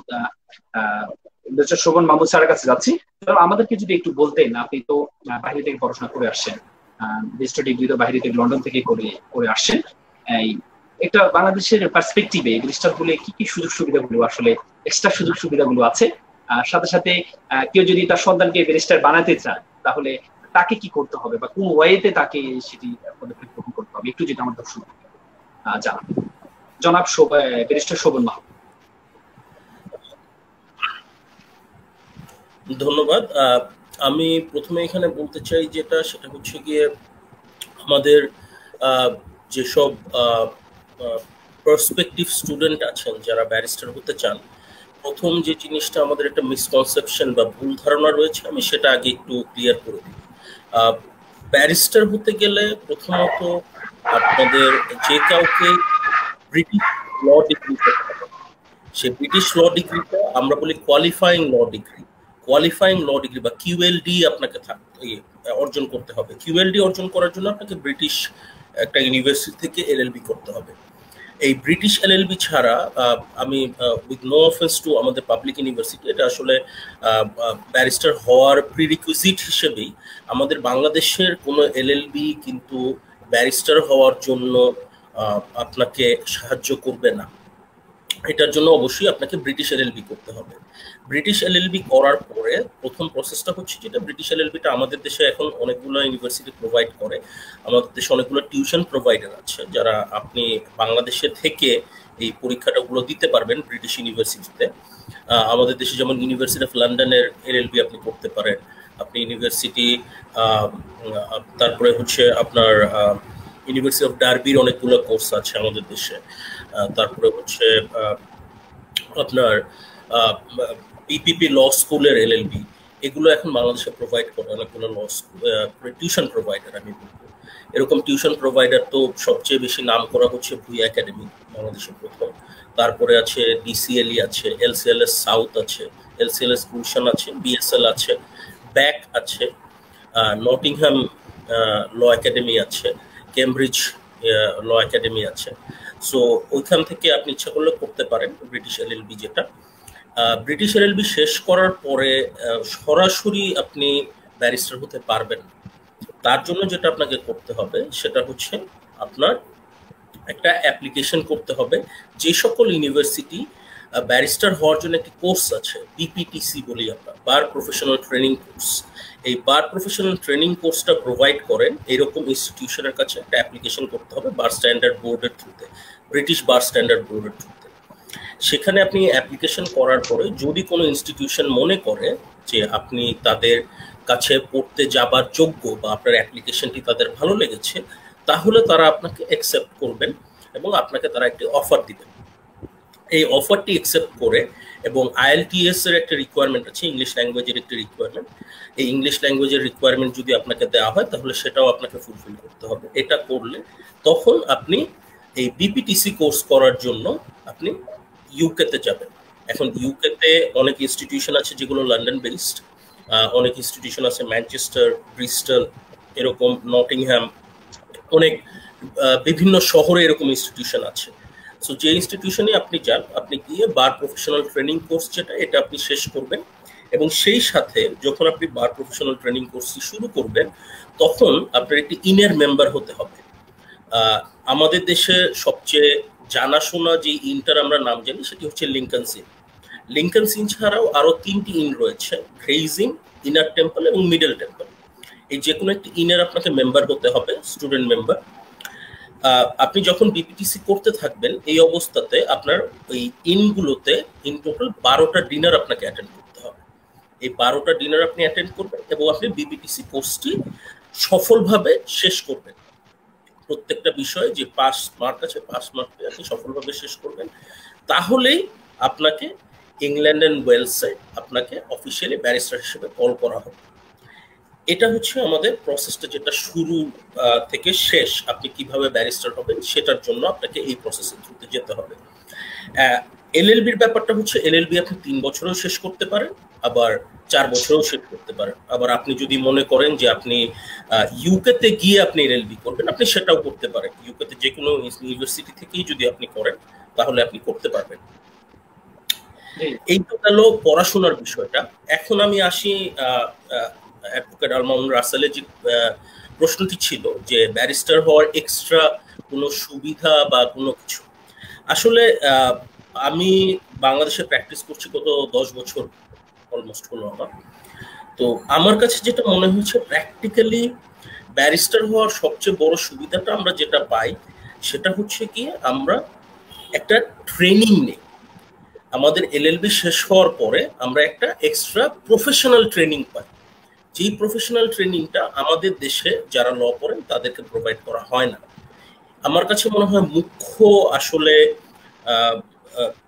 পার্থক্যটা এখানে, যে এই যে ট্রেনিংটা আমাদেরকে প্রোভাইড করা হচ্ছে, কিভাবে আপনার অ্যাডভোকেসি করতে হবে, কিভাবে আপনার উপস্থাপন করতে হবে, আপনাকে একজন জাজের সামনে বা একজন জাস্টিসের সামনে কিভাবে উপস্থাপন করতে হবে, এইটার যে একটা ট্রেনিং, সরাসরি একটা ট্রেনিং। এই ট্রেনিংটা আমাদের দেশে যারা এলএলবি বা এলএলএম করেন তাদেরকে এই ট্রেনিংটা একসময় আমাদের বার কাউন্সিল প্রোভাইড করতো, কিন্তু পরবর্তীতে কোনো একটি কারণে এটা আসলে বন্ধ হয়ে যায়। এখন আর বার কাউন্সিল এই ট্রেনিংটা প্রোভাইড করেন না। তো এই ট্রেনিংটা একটা বড় ফ্যাক্টর আমার কাছে মনে হয় ব্যারিস্টার হওয়ার। এবং এখানে অসংখ্য ধন্যবাদ এই দেশের শোভন মাহমুদ। আমরা আবারও আপনার কাছে আসবো। আমরা আমাদের অন্য প্যানেলিস্ট আমরা শুনবো, পরবর্তীতে আমরা শুনবো যে আর কি কি সুযোগ সুবিধাগুলো আছে দেশে হতে চাইলে। এবং আপনাকে আমি অগ্রিম প্রশ্ন দিয়ে রাখছি, আমি আপনাকে অবশ্যই জিজ্ঞেস করবো যে একজন মেধাবী, যদি একজন মেধাবী শিক্ষার্থী, সে মেধাবী কিন্তু অর্থের অভাবে বা মধ্যবিত্ত পরিবারের সন্তান, সেই চাইলেই কি স্টাডি করতে পারে, বা তার কোনো সুযোগ আছে, কোনো স্কোপ আছে যে অর্থ খরচ না করে শুধু মেধার জোরেই সে কি চাইলে কি স্টাডি করতে পারবে কিনা, সেটা আমরা অবশ্যই আপনার কাছে আসবো। পরবর্তী কোশ্চেনে আমরা আপনার কাছে শুনবো। আমরা চলে যাবো আমাদের আজকের আরেকজন প্যানেলিস্ট, জনাব অ্যাডভোকেট মাহবুবুর রহমান, প্রভাষক, ইস্টার্ন ইউনিভার্সিটি, আইন ও বিচার বিভাগ। জনাব মাহবুবুর রহমান, আপনার কাছে প্রশ্ন। আপনি তো অনেকদিন ধরে শিক্ষকতা করছেন, একজন শিক্ষার্থী যদি শিক্ষক হতে চায়, লয়ের শিক্ষক হতে চায়, তাহলে তাকে কি করতে হবে? এবং আরেকটা দর্শক আমাদেরকে একটা প্রশ্ন করেছেন আমাদের কমেন্ট বক্সে, সেটি হচ্ছে, যদিও এটা আপনার সাথে সংযুক্ত না, যেহেতু আপনি নিজেও একজন লার্নার অ্যাডভোকেট, আপনার কাছে আমরা প্রশ্নটা দিচ্ছি, সেটা হচ্ছে অ্যাডভোকেসি প্রফেশনটা কি ইসলাম সম্মত কিনা। আমাদের একজন ফজলুল তন্নি একজন আমাদের ম্যাম প্রশ্ন করেছেন, এটা কি আসলে ইসলাম সম্মত কিনা। যদিও এটা আপনার সাথে রিলেটেড না, তারপরেও আমরা শিক্ষকতা এবং এই অ্যাডভোকেসি প্রফেশন, আপনি যেহেতু শিক্ষকতা প্রফেশন দুইটিতেই ছিলেন, কিন্তু আপনি পছন্দ চুজ করেছেন শিক্ষকতাকে, এটা কি কোনো ধর্মীয় কোনো নিষেধাজ্ঞার কারণেই হয়েছে, নাকি আসলে আপনি মনে করছেন আপনার পেশনের জায়গাটাই হচ্ছে শিক্ষকতা, সেটির কারণে হয়েছে? এটার দর্শকের প্রশ্ন সহ যদি আপনার কাছে আসি, তাহলে আপনি যদি একটু আমাদেরকে ব্যাখ্যা। আচ্ছা, আমি প্রথম প্রশ্নের উত্তর দিতে চাই যে শিক্ষকতার জন্য অবশ্যই যেটা ফার্স্ট রিকোয়ারমেন্ট সেটা হচ্ছে একটা ভালো রেজাল্ট লাগবে, এবং এটা কোনো বিকল্প নাই। যদিও একটা রেজাল্টই একটা মানুষের জীবনের মেধা যাচাইয়ের সম্পূর্ণ পরিপূর্ণ পদ্ধতি নয়, তারপরও আমাদের বাংলাদেশের যে কালচার এবং সারা বিশ্বে এটা আছে মোটামুটি, যে রেজাল্টের উপর ভিত্তি করে একজনকে শিক্ষক হিসেবে নিয়োগ দেওয়া হয়। তবে আমাদের দেশের বাইরেও অন্যান্য দেশে যেটা আছে, আমাদের দেশে অনেক শিক্ষার্থী যারা এখান থেকে অনার্স করে বাইরে মাস্টার্স করেছেন এবং এখানে ভালো করতে পারেননি, বাট বাইরে যে অনেক ভালো রেজাল্ট করেছেন, ভালো করছেন, ওখানে পড়াচ্ছেন, ভালো ভালো বিশ্ববিদ্যালয়ের শিক্ষক হয়েছেন। আমাদের সিস্টেমেটিক কিছু অ্যাবিউজ আছে আমাদের দেশে, এটার জন্য অনেক ভালো ছাত্র অনেক সময় ভালো রেজাল্ট করতে পারে না, এটা একটা প্রবলেম। তাছাড়া যদি ভালো রেজাল্ট থাকে, এবং আমাদের পাবলিক ইউনিভার্সিটি গুলোর শিক্ষকতার জন্য এখন যেটা রিকোয়ারমেন্ট সেটা হচ্ছে যে 3.5 থাকলে পারে তারা অ্যাপ্লাই করতে পারে অধিকাংশ ইউনিভার্সিটিতে। প্রাইভেট ইউনিভার্সিটির ক্ষেত্রেও এক সেম রিকোয়ারমেন্ট ইউজিসি কর্তৃক আরোপিত। এবং আরো কিছু ভালো ভালো বিশ্ববিদ্যালয় আছে যারা আরো ভালো এক্সেলেন্স চায়, যেমন বিদেশি ফরেন ডিগ্রি। কিছু কিছু প্রাইভেট বিশ্ববিদ্যালয়গুলো এরকম ক্রাইটেরিয়া বেঁধেই দিয়েছে যে নর্থ আমেরিকান কান্ট্রির ফরেন ডিগ্রি ব্যতীত তারা তাদের বিশ্ববিদ্যালয় শিক্ষক হওয়ার জন্য অ্যাপ্লাই করতে পারবে না। এটা একটা। দ্বিতীয়ত হচ্ছে যে পাবলিক অর প্রাইভেট, এই কোশ্চেনের অ্যান্সার আস্তে আস্তে দিন দিনে মিউট হয়ে যাবে, এবং হয়তো হতে পারে যে 5-10 বছর পরে যে প্রাইভেট বিশ্ববিদ্যালয় এবং পাবলিক বিশ্ববিদ্যালয় সমানে কম্পিট করবে, অলরেডি এখনো করছে। এবং পৃথিবীর সব থেকে শ্রেষ্ঠ বিদ্যাপীঠটা এখন যেটা Harvard university, it is itself N private university. এটাও একটা বিষয়, যদি পাবলিক ইউনিভার্সিটি তার জায়গাটা ঠিক মতন ধরে না রাখতে পারে। আমরা দেখছি যে ঢাকা বিশ্ববিদ্যালয়ের শিক্ষকদের অধিকাংশ গবেষণা প্রবন্ধ যেগুলো, সেগুলো অধিকাংশ নকল। এর মাঝখানে অনেক নিউজ হয়েছে, রিপোর্ট হয়েছে 80% নকল করা। এই ধরনের পরিস্থিতি চলতে থাকে, গবেষণা যদি পিছিয়ে যায় তাহলে সেখানের জায়গাটা হয়তো প্রাইভেট বিশ্ববিদ্যালয় ধরেও ফেলতে পারে, এটা সময় বলে দেবে। তবে বিশ্ববিদ্যালয়ের শিক্ষকতার জন্য যেটা সব থেকে বেশি দরকার সেটা হচ্ছে যে একটা প্যাশন। প্যাশনটা এমন যে শিক্ষকতাকে কোনো প্রফেশন হিসেবে নেওয়া যাবে না, এটাকে একটা মিশন হিসেবে নিতে হবে। অন্যান্য অনেক চাকরি যে রূপ লাবণ্য আছে বা সাংসর্গত আছে, হয়তো শিক্ষকতা পেশায় সেটা নাও থাকতে পারে বা কম হতে পারে, বাট এইটা এই শিক্ষকতা পেশাকে যদি কেউ মিশন হিসেবে নিতে পারে এখন, এবং দেখবেন আপনারা যে প্রফেট মোহাম্মদ সাল্লাল্লাহু আলাইহি ওয়াসাল্লাম থেকে শুরু করে অধিকাংশ নবীকে কিন্তু আল্লাহ বলেই পাঠিয়েছেন যে আমি তোমাদের শিক্ষক। এবং পৃথিবীর বড় বড় পরিবর্তনগুলো যাদের হাত ধরে হয়েছে তারা তাদের জাতির শিক্ষক ছিলেন। সক্রেটিস, প্লেটো, তারা কিন্তু শিক্ষকের ভূমিকা অবতীর্ণ হয়েছিলেন, এবং ওই সকল রাজনীতিবিদরাই বিশ্বের বুকে অমীয় হয়ে বেঁচে আছেন মানুষের মনিক উঠাই, যারা শিক্ষক হিসেবে তাদের জাতির পাশে দাঁড়াতে পেরেছিলেন। শুধু যারা রাজনৈতিক ব্যক্তি বা নতুন কোন আইডিওলজি দিয়ে যেতে পারেনি তারা কিন্তু কেউই টিকে নাই, ইতিহাসের রাস্তা খুলে তারা নিক্ষিপ্ত হয়েছেন। এইটা একটা বিষয়। সো শিক্ষকতাকে মিশন হিসেবে, জীবনের মিশন হিসেবে নিতে পারলে এটার জন্য ওয়েলকাম, এবং সেক্ষেত্রে যেখানে আপনি থাকেন না কেন আপনি এনজয় করবেন এবং ভালো করবেন।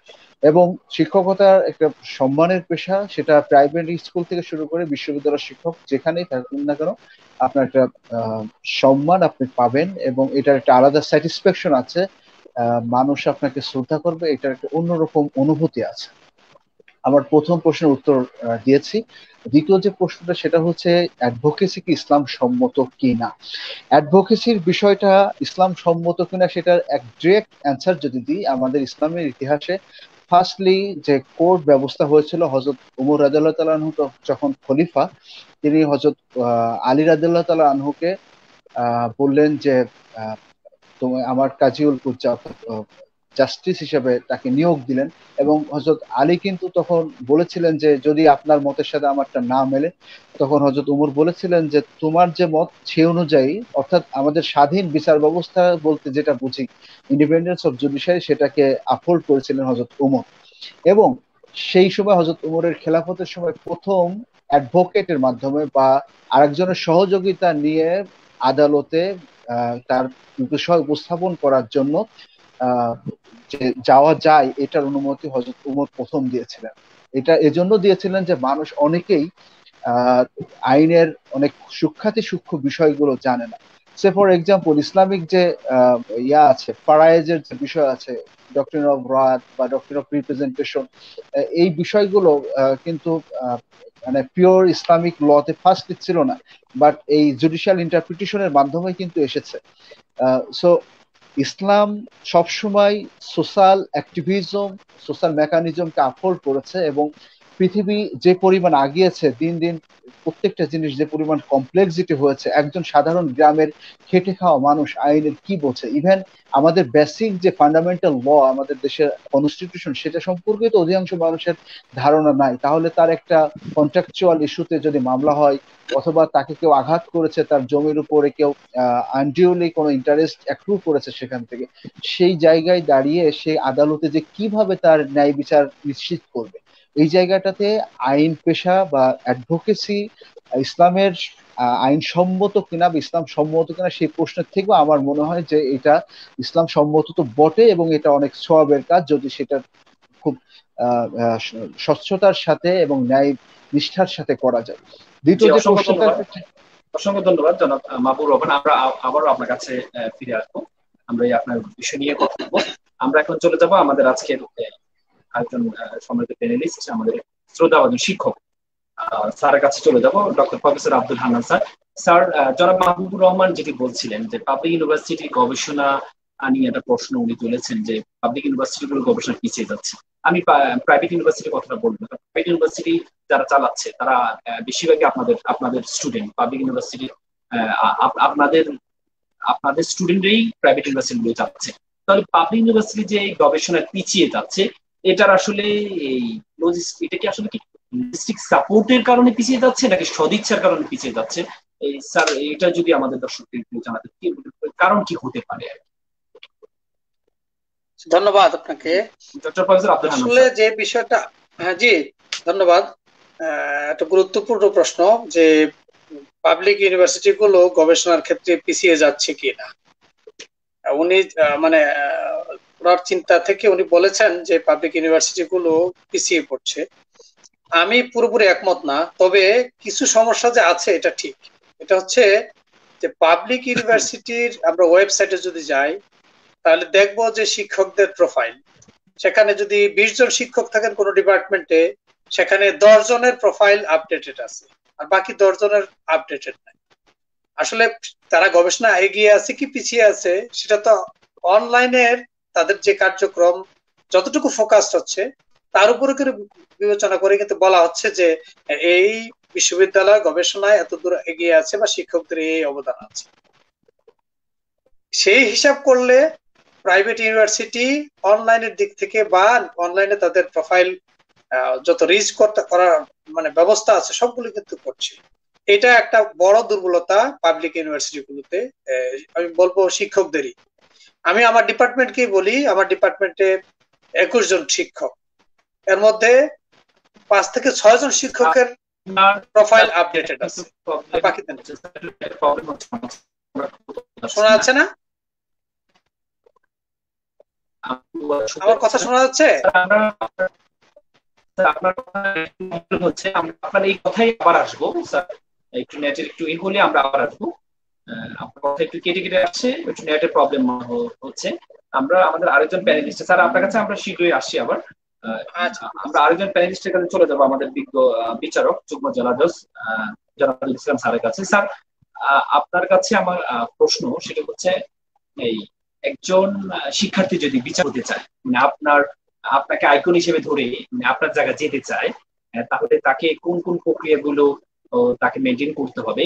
সাথে সাথে আমাদের দর্শকের একটা প্রশ্ন, আমি এটি আপনার হাতে ছেড়ে দিব, আপনি যদি প্রশ্নের উত্তর দিতে চান দিবেন, আর না দিতে চাইলে কোনো সমস্যা নেই। আমাদের দর্শক মামুনুজ্জামান একটা প্রশ্ন করেছেন, এই প্রশ্নটা আমি আপনার সাথে এই প্রশ্নের সাথে ইনক্লুড করে দিচ্ছি, যদি এটা আপনার সদিচ্ছার বিষয়, আপনি ইচ্ছেগুলো দিতে পারবেন, আবার এটাকে এড়িয়ে যেতে পারবেন।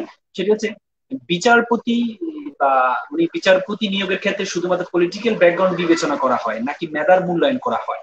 উনি মেবি জাস্টিসের কথা বলেছেন, জাজের কথা বলেনি, তো বিচারপতিদের কথা বলেছেন। এটি আপনার সহ প্রশ্ন হিসেবে আমি দিলাম, এটা আপনার as you wish to give the answer. Okay, sir.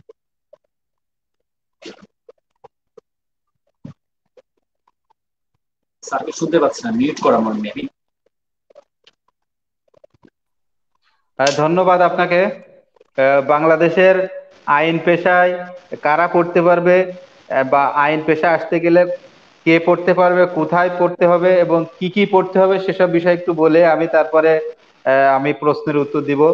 যে আমরা জানি যে এখানে বিভিন্ন বিশ্ববিদ্যালয়ে আইনের উপরে 3টা ডিগ্রি, যেমন আইন, শুধু আইন একটা সাবজেক্ট আছে ল, এবং ইদানিং একটা সাবজেক্ট চালু হয়েছে ল অ্যান্ড ল্যান্ড ম্যানেজমেন্ট, এটা ইসলামী বিশ্ববিদ্যালয় হয়েছে।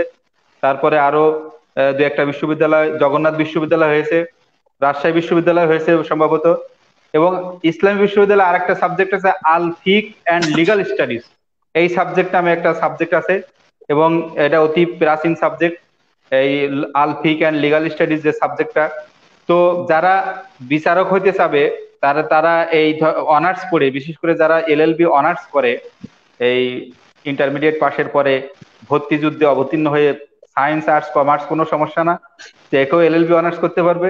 তো এই অনার্স করে এখানে অনার্স বিষয়ে আপনার বিস্তর আইনের উপর একটা ইনডেপথ নলেজ আপনাকে অর্জন করতে হবে। কি যেসব বিষয় পড়ানো হয় সেসব বিষয়, যে একটা সাবজেক্টের নাম আমি বলি, যেমন একজন শিক্ষার্থীকে জুরিসপ্রুডেন্স পড়তে হয়, আইন বিজ্ঞান, সাংবিধানিক আইন কম্পালসারি পড়তে হয়, মুসলিম আইন, হিন্দু আইন, চুক্তি আইন, law of tort, land law, administrative law, company law, business law, transfer of property act, cyber crime law, registration act, environmental law, income tax law, specific relief act, equity and trust, libel law, এই যে criminology, এসব বিষয়, civil procedure code, criminal procedure code, penal code, এগুলা, বিকল্প বিরোধ নিষ্পত্তি, international law, human rights law, এই আইনগুলা সাধারণত আমরা যারা আইনের ছাত্ররা অনার্স পড়ে থাকে তারা বিভিন্ন কোর্সে, বিভিন্ন সাবজেক্টে এই কোর্সগুলা পড়ে থাকে। এবং এই কোর্সগুলাতে যেসব কোর্সে বাংলাদেশ জুডিশিয়াল সার্ভিস কমিশনের যে সিলেবাসটা আছে এবং বার কাউন্সিলের যে সিলেবাস আছে, এই সিলেবাসের যে সাবজেক্টগুলো আছে, যখন যে ইয়ারে এই সাবজেক্টগুলোর সাথে রেলিভেন্সি আছে, মনে করেন সিপিসি, এটা অনেক বিশ্ববিদ্যালয়ে 3rd ইয়ারও পড়ানো হয়, 4th ইয়ারও পড়ানো হয়।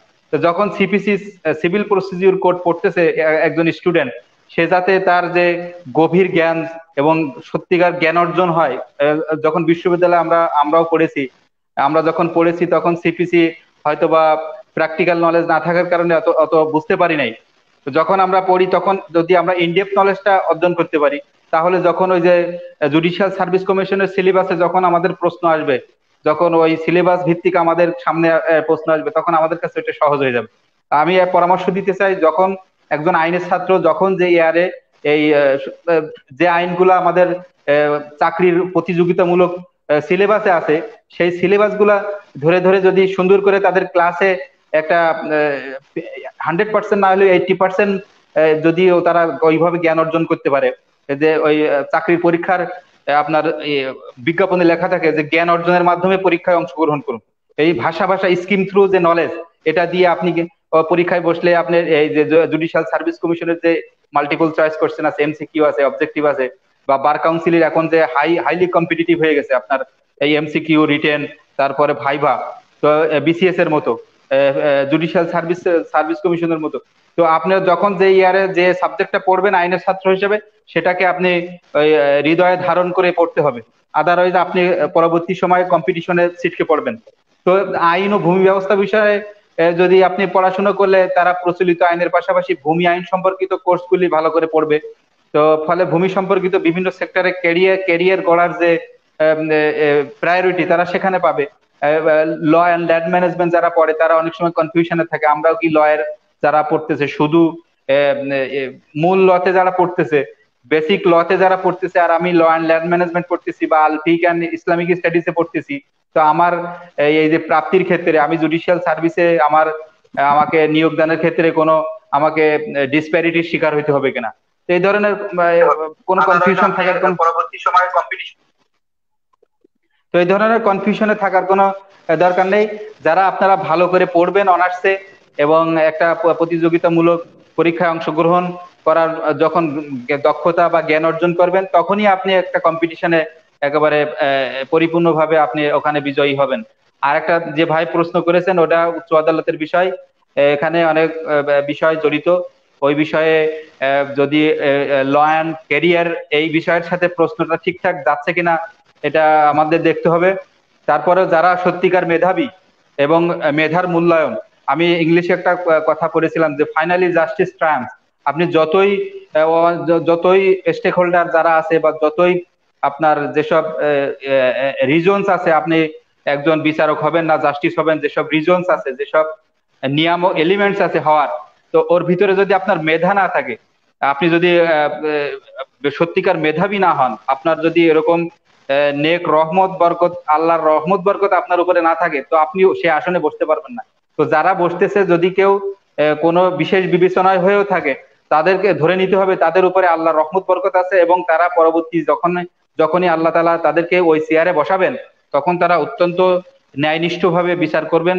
জনগণের যে ন্যায় বিচার পাওয়ার যে বঙ্গবন্ধুর সবসময় আজীবনই ন্যায় বিচার প্রতিষ্ঠার জন্য উনি আজীবন সংগ্রাম করে গেছেন। তো ন্যায় বিচার প্রতিষ্ঠা বিচারকের মাধ্যমেই হয়। তো বিচারক যখন বিচার করবেন অবশ্যই ন্যায় বিচার করবেন, তার কারণ বিচার করতে গেলে অন্যায় বিচার করা কখনো সম্ভব হয় না। যারা সত্যিকার বিচারক, হাদিসে আসছে যে আরশের ছায়া পাবে হাশরের ময়দানে। তো এরকম যদি হয় এবং দুনিয়াতে আল্লাহ রিপ্রেজেন্ট করে একজন বিচারক, তখন তিনি অন্যায় বিচার করতে পারেন না। এবং মেধার মূল্যায়ন অবশ্যই হয়। আপনি মেধাবী না হলে আপনি শুধু একটা কারণে জাস্ট কোনো কি বিচারক হবেন, সেটাও আল্লাহ প্রত্যাশা মানে আল্লাহ সেভাবে লিখে রাখবে না, অবশ্যই রহমত বরকত রাখবে। এবং ক্যারিয়ার, আপনার আইন পেশায় ক্যারিয়ারের যে অপারিত সুযোগ, সে বিষয়গুলা আমি কি এখন বলবো নাকি আর একটু স্যার আমরা আবার আসবো আপনার কাছে। স্যার যেটা বলেছেন আমাদের দর্শকের প্রশ্ন ধরেই, আসলে এই আইন যে প্রফেশনটা, বিচারক যে প্রফেশনটা, সেই প্রফেশন একজন বিচারককে শুধুমাত্র ক্লায়েন্টকে হ্যান্ডেল করতে হয় না, অনেক বিজ্ঞ আইনজীবীদেরকে হ্যান্ডেল করতে হয়, অনেক অভিজ্ঞ সম্পূর্ণ 50 বছর 40 বছর অভিজ্ঞতা সম্পূর্ণ আইনজীবীদের হ্যান্ডেল করতে হয়। তো সুতরাং শুধুমাত্র পলিটিক্যাল কোনো গ্রাউন্ডের কারণে উনি যদি নিয়োগপ্রাপ্ত হন, তাহলে উনি ওনার প্রফেশনকে পরিচালনা করা ওনার পক্ষে একেবারেই অসম্ভব। এটা অন্য জায়গা হতে পারে, কিন্তু ল প্রফেশনে একেবারে অসম্ভব, কারণ তাকে আইন জানতে হয়, আইন জেনে পড়ে তারপরে তাকে বিচার করতে হয়। অবশ্যই সেটি আমরা দর্শকদের প্রশ্নটি করেছেন, আসলে এইটা পরিধানযোগ্য নয় আমার কাছে মনে হচ্ছে। যাক, আমরা চলে যাব আমাদের আরেকজন প্যানেলিস্টের কাছে, শোভন মাহমুদ। আমি আপনাকে প্রথমেই বলেছিলাম যে একজন ব্যারিস্টার, একজন মেধাবী শিক্ষার্থী, মধ্যবিত্ত পরিবারের সন্তান, মধ্যবিত্ত পরিবারের সন্তান আমাদের সমাজে, সে যদি ব্যারিস্টার হতে চায়, তার মেধা আছে, কিন্তু সে যদি তার অর্থের অভাব বা সে যে মধ্যবিত্ত পরিবারে অল্প মানে তার মেধা আছে কিন্তু অর্থ নেই, তাহলে কি সে ব্যারিস্টার হতে পারে? ব্যারিস্টার শোভন মাহমুদ। ধন্যবাদ।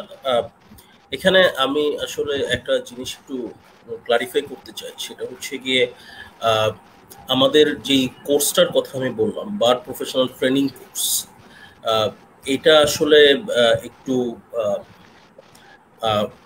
ইভেন ইউকেতেও এই কোর্সটা একটু এক্সপেন্সিভ কোর্স, এবং এই কোর্সটা ছাড়াও ওদের দেশেই এলপিসি বলে আরেকটা কোর্স আছে, যেটাকে ল প্র্যাকটিস কোর্স বলা হয়, যেটা করে একজন মানুষ সলিসিটর হতে পারে। এই কোর্সটা যেহেতু এক্সপেন্সিভ, ওদের দেশেও সবাই এই কোর্সটার দিকে আসলে আসে না, বেশিরভাগ মানুষই এলপিসির দিকে চলে যায় সলিসিটর হওয়ার জন্য। এই কোর্সটাতে এখন পর্যন্ত আমার জানা মতে কোনো রকম স্কলারশিপের কোনো ব্যবস্থা নেই। সর্বনিম্ন যেই পরিমাণ এই কোর্সের জন্য খরচ হয়, তাতে অ্যারাউন্ড 12 থেকে 14,000 পাউন্ড খরচ লাগে, এটা টিউশন ফিস কোর্সের। এছাড়াও একটা মানুষের থাকা খাওয়া ডিপেন্ড করে তিনি কোন শহরে থাকছেন, তিনি কিভাবে চলছেন তার উপরে। তো আমি যদি ধরি একটা মানুষের 12 থেকে 15,000 পাউন্ডের মতো খরচ হবে, তাহলে সেটাও কিন্তু অলমোস্ট আমাদের দেশি টাকায় 15 থেকে 20 লাখ টাকার মতো হচ্ছে শুধু টিউশন ফিস। যদি কেউ চান যে হ্যাঁ তিনি তার মেধা আছে, তিনি চান যে হ্যাঁ তিনি ব্যারিস্টার হতে চান, কিন্তু তার সেই ফাইন্যান্সিয়াল কন্ডিশনটা তার ওইরকম না, তাহলে তিনি যেটা করতে পারেন সেটা হচ্ছে গিয়ে এলএলবি শেষ করে তারপরে এলএলবি বা কিউএলডি আমি যেটা বললাম, কোয়ালিফাইং ল ডিগ্রির মেয়াদটা আসলে 5 বছর থাকে। তো এই 5 বছরে যদি উনি কোনোভাবে ওনার ফাইন্যান্সিয়াল কন্ডিশনটা ইমপ্রুভ করতে পারেন বা উনি যদি টাকাটা জোগাড় করতে পারেন, তাহলে উনি হয়তো বার করতে যেতে পারেন। বাট সেভাবে আসলে স্কলারশিপ বিপিটিসির জন্য দেয়া হয় না। আর এলএলবির জন্য হয়তো উনি পেতে পারেন, এলএলবিতে কিছু কিছু স্কলারশিপ আছে, উনি যদি খুব ভালো রেজাল্ট করেন তাহলে উনি পাবেন। কিন্তু বিপিটিসির ক্ষেত্রে এরকম আমার জানার মতে কোনো স্কলারশিপ দেওয়া হয় না, এটা আসলে পুরোটাই নিজের খরচেই করতে হয়। আর বিপিটিসির ক্ষেত্রে শুধুমাত্র টিউশন ফিসটার কথাই আমি বললাম, এটার বাইরেও আসলে অনেকগুলো খরচ থাকে, যেমন তার থাকা খাওয়ার এক্সপেন্ডিচার। লন্ডনে থাকলে তো আপনার 1 মাসে যাতায়াত করতেই অলমোস্ট 80 থেকে 100 পাউন্ড খরচ হয়, সেটা আমাদের দেশি টাকা অলমোস্ট 10-12 হাজার টাকা তার খরচ হয়ে যায় শুধু যাতায়াতের ক্ষেত্রে। আর তারপরে তো খাওয়া দাওয়া, ভাড়ার ব্যাপার আছে, তারপরে সেটার সাথে অ্যাড হবে হচ্ছে কি যে লিঙ্কন সিনের ডিনার অ্যাটেন্ড করতেও একটা খরচ আছে। সো এরকম পারিপার্শ্বিক আরো অনেক খরচ অ্যাড হয়। তো যারাই ব্যারিস্টার হতে চান, তারা যদি আগে থেকেই ওরকম ভাবে সেই প্রিপারেশনটা নেওয়া স্টার্ট করেন, তাহলে মনে হয় বেটার। আর আরেকটা জিনিস আমি এখানে একটু বলতে চাই, যেটা আমি তখন বলছিলাম, যে ব্যারিস্টারদের সাথে ডিফারেন্সটা কোথায় হয় আমাদের দেশে, যারা এলএলবি এলএলএম করেন তাদের সাথে আমাদের ডিফারেন্সটা কোথায় হয়। আমি তখন বলছিলাম অ্যাডভোকেসির কথা। আরেকটা ডিফারেন্স যেটা হয় সেটা হচ্ছে রিসার্চ, লিগাল রিসার্চ। এই জিনিসটা আমাদের দেশে ছেলেমেয়েরা যারা এলএলবি বা এলএলএম করছেন তারা এক ধরনের রিসার্চ করেন, কিন্তু সেটা একাডেমিক লেভেলের রিসার্চ। কিন্তু আমরা যখন প্র্যাকটিস করতে যাই, প্র্যাকটিসের সময় যে আমাদের রিসার্চটা, স্পেসিফিক রিসার্চটা দরকার হয়, সেই রিসার্চটা কিন্তু এই বিপিটিসিতে আমাদেরকে শেখানো হয়। এই শেখানোটা একটা অপিনিয়ন বলি আমরা, একটা ক্লায়েন্ট আপনার কাছে আসলো কোনো একটা লিগ্যাল কোয়েশ্চেন নিয়ে, যে কোয়েশ্চেনটার জবাব তার দরকার, এই কোয়েশ্চেনটার স্পেসিফিক একটা জবাব দেয়া, এই একটা ফরম্যাটে সেটা জবাব দেওয়া লিখিতভাবে, এই জিনিসটাও কিন্তু একটা ব্যারিস্টারকে শেখানো হয় এই বিপিটিসির মধ্যে, যেটা আমাদের দেশে এই জিনিসগুলো এলএলবি এলএলএম এ তো আসলে এগুলো শেখানোর জিনিস না, এগুলো একাডেমিক। কিন্তু প্রফেশনাল যখন একটা কোর্স মানুষ একজন করেন, তখন এই জিনিসগুলো তিনি শিখে আসেন। আমাদের দেশে আসলে আমার কাছে, এবং আমি মোটামুটি বলতে পারি এটা সবার কাছেই মনে হয়, যে এই যে ট্রানজিশন পিরিয়ডটা একাডেমিক্স থেকে আপনার প্রফেশনে আসার যে ট্রানজিশন পিরিয়ডটা, এই পিরিয়ডটাতে আমাদের দেশের যারাই এলএলবি করেন, যারাই এলএলএম করেন, তারা একটু হলেও স্ট্রাগল করেন। কারণ এই একটা একটা মানুষ যখন একটা একাডেমিক একটা পরিবেশে লেখাপড়া করে আসবেন, উনি যখন প্রফেশনে যাবেন, প্রফেশনাল এই এরিনাটা কিন্তু পুরোপুরি ডিফারেন্ট, পুরোপুরি ভিন্ন রকম। সেখানে মানিয়ে নেওয়ার জন্য যেই ট্রেনিংটা দরকার, আমাদের দেশে এই ট্রেনিংটা কেন দেওয়া হচ্ছে না আমি এটার কোনো কারণ খুঁজে পাই না। এখানে আমাদের শ্রদ্ধেয় হান্নান স্যার আছেন, উনি আমার মনে হয় এই ক্ষেত্রে একটু বলতে পারেন যে এই ট্রেনিংটা কেন আমাদের দেশে দেওয়া হয় না। একটা ছেলে তো, যেহেতু আমাদের এই প্রফেশনটাই হচ্ছে গিয়ে একটা প্র্যাকটিক্যাল প্রফেশন, এখানে যারা শিক্ষক হতে চান তারা এলএলবি এলএলএম তারপর ওনারা পিএইচডির জন্য যেতে পারে, সেটা একাডেমিক। কিন্তু যখন সে প্রফেশনে আসার জন্য, আমাদের দেশে যারা পড়াশোনা করেন আইন পেশায় তারা কিন্তু 90% বা 80%ই প্রফেশনে আসেন। তো এই প্রফেশনে আসার জন্য যে একটা প্রফেশনাল প্রিপারেশন, প্রফেশনাল একটা কোর্স, প্রফেশনাল একটা ট্রেনিং, এই জিনিসগুলো আমাদের দেশে করা হয় না। এই জিনিসগুলো করাটা অতীব জরুরি। আরেকটা জিনিস হচ্ছে আমি এখানে বলে দিতে চাই, সেটা হচ্ছে কি আমরা এখানে আলোচনা করছি কয়েকটা স্পেসিফিক অ্যাসপেক্ট নিয়ে। যেমন একটা অ্যাসপেক্ট হচ্ছে আমি কোর্টে আইনজীবী হতে পারি, আর একটা অ্যাসপেক্ট হচ্ছে আমাদের শ্রদ্ধেয় হান্নান স্যারের মতো আমরা শিক্ষক হতে পারি, আবার শ্রদ্ধেয় তাজুল স্যারের মতো আমরা জাজ হতে পারি, জাস্টিস হতে পারি। বাট এখানে কিন্তু আইন পেশার পরিপূর্ণতা না, এটার কিন্তু আরো অনেক ব্রাঞ্চ আমি বলবো রয়ে গেছে, অনেক শাখা প্রশাখা রয়ে গেছে, যেটা তাজুল স্যার কিছুটা বলেছেন। শোভন মাহমুদ, আমরা ব্রাঞ্চগুলো নিয়ে আমরা আবার আসছি আপনার কাছে, আবার আসবো।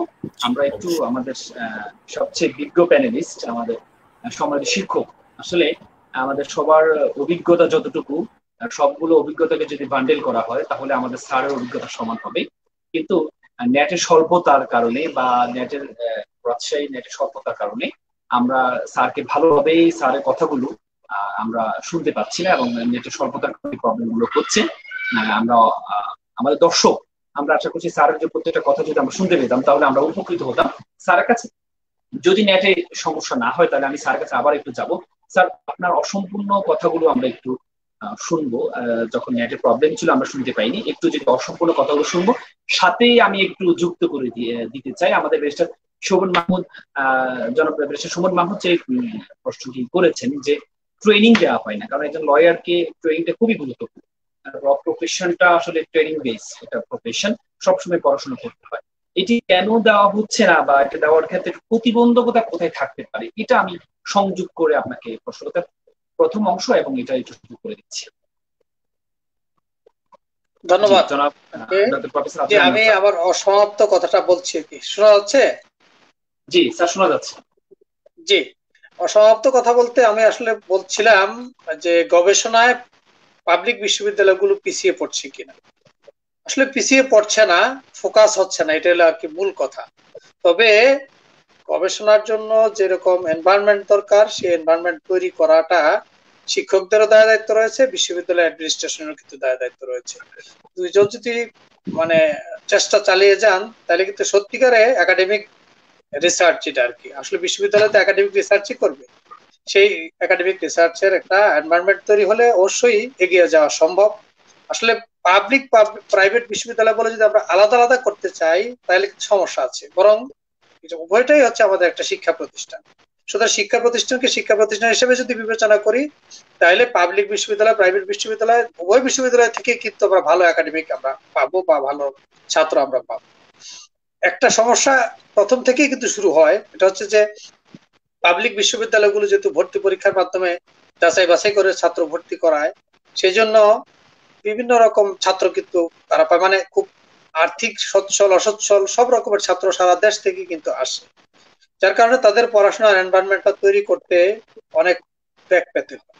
আর প্রাইভেট বিশ্ববিদ্যালয়গুলোতে যেহেতু আর্থিক দিক থেকে সচ্ছল ছাত্রছাত্রীরা বেশিরভাগ আসে, মানে একবারে শুধু আর্থিক আসে তা না, মেধাবী ছাত্ররাও আসছে, কিন্তু সেখানে একটা এনভায়রনমেন্ট তৈরি হয়ে থাকে, সেটাকে মানে সামনের দিকে নিয়ে যাওয়ার জন্য শিক্ষকদেরকে খুব একরকম প্রচেষ্টা চালাইলেই হয়।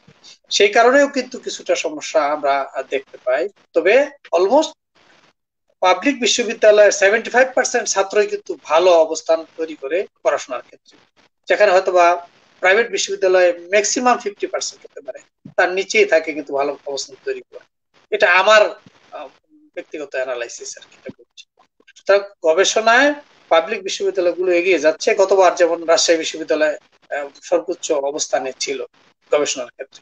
সুতরাং এটা চালিয়ে যাওয়া দরকার। আর শুধু মানে ফার্স্ট হলো সেকেন্ড হলো সেই জন্য নয়, বরং দেশ জাতির কল্যাণে তারা গবেষণা করছে সেই অবস্থানের জন্য একাডেমিকদেরকে আরো এগিয়ে যাওয়া দরকার।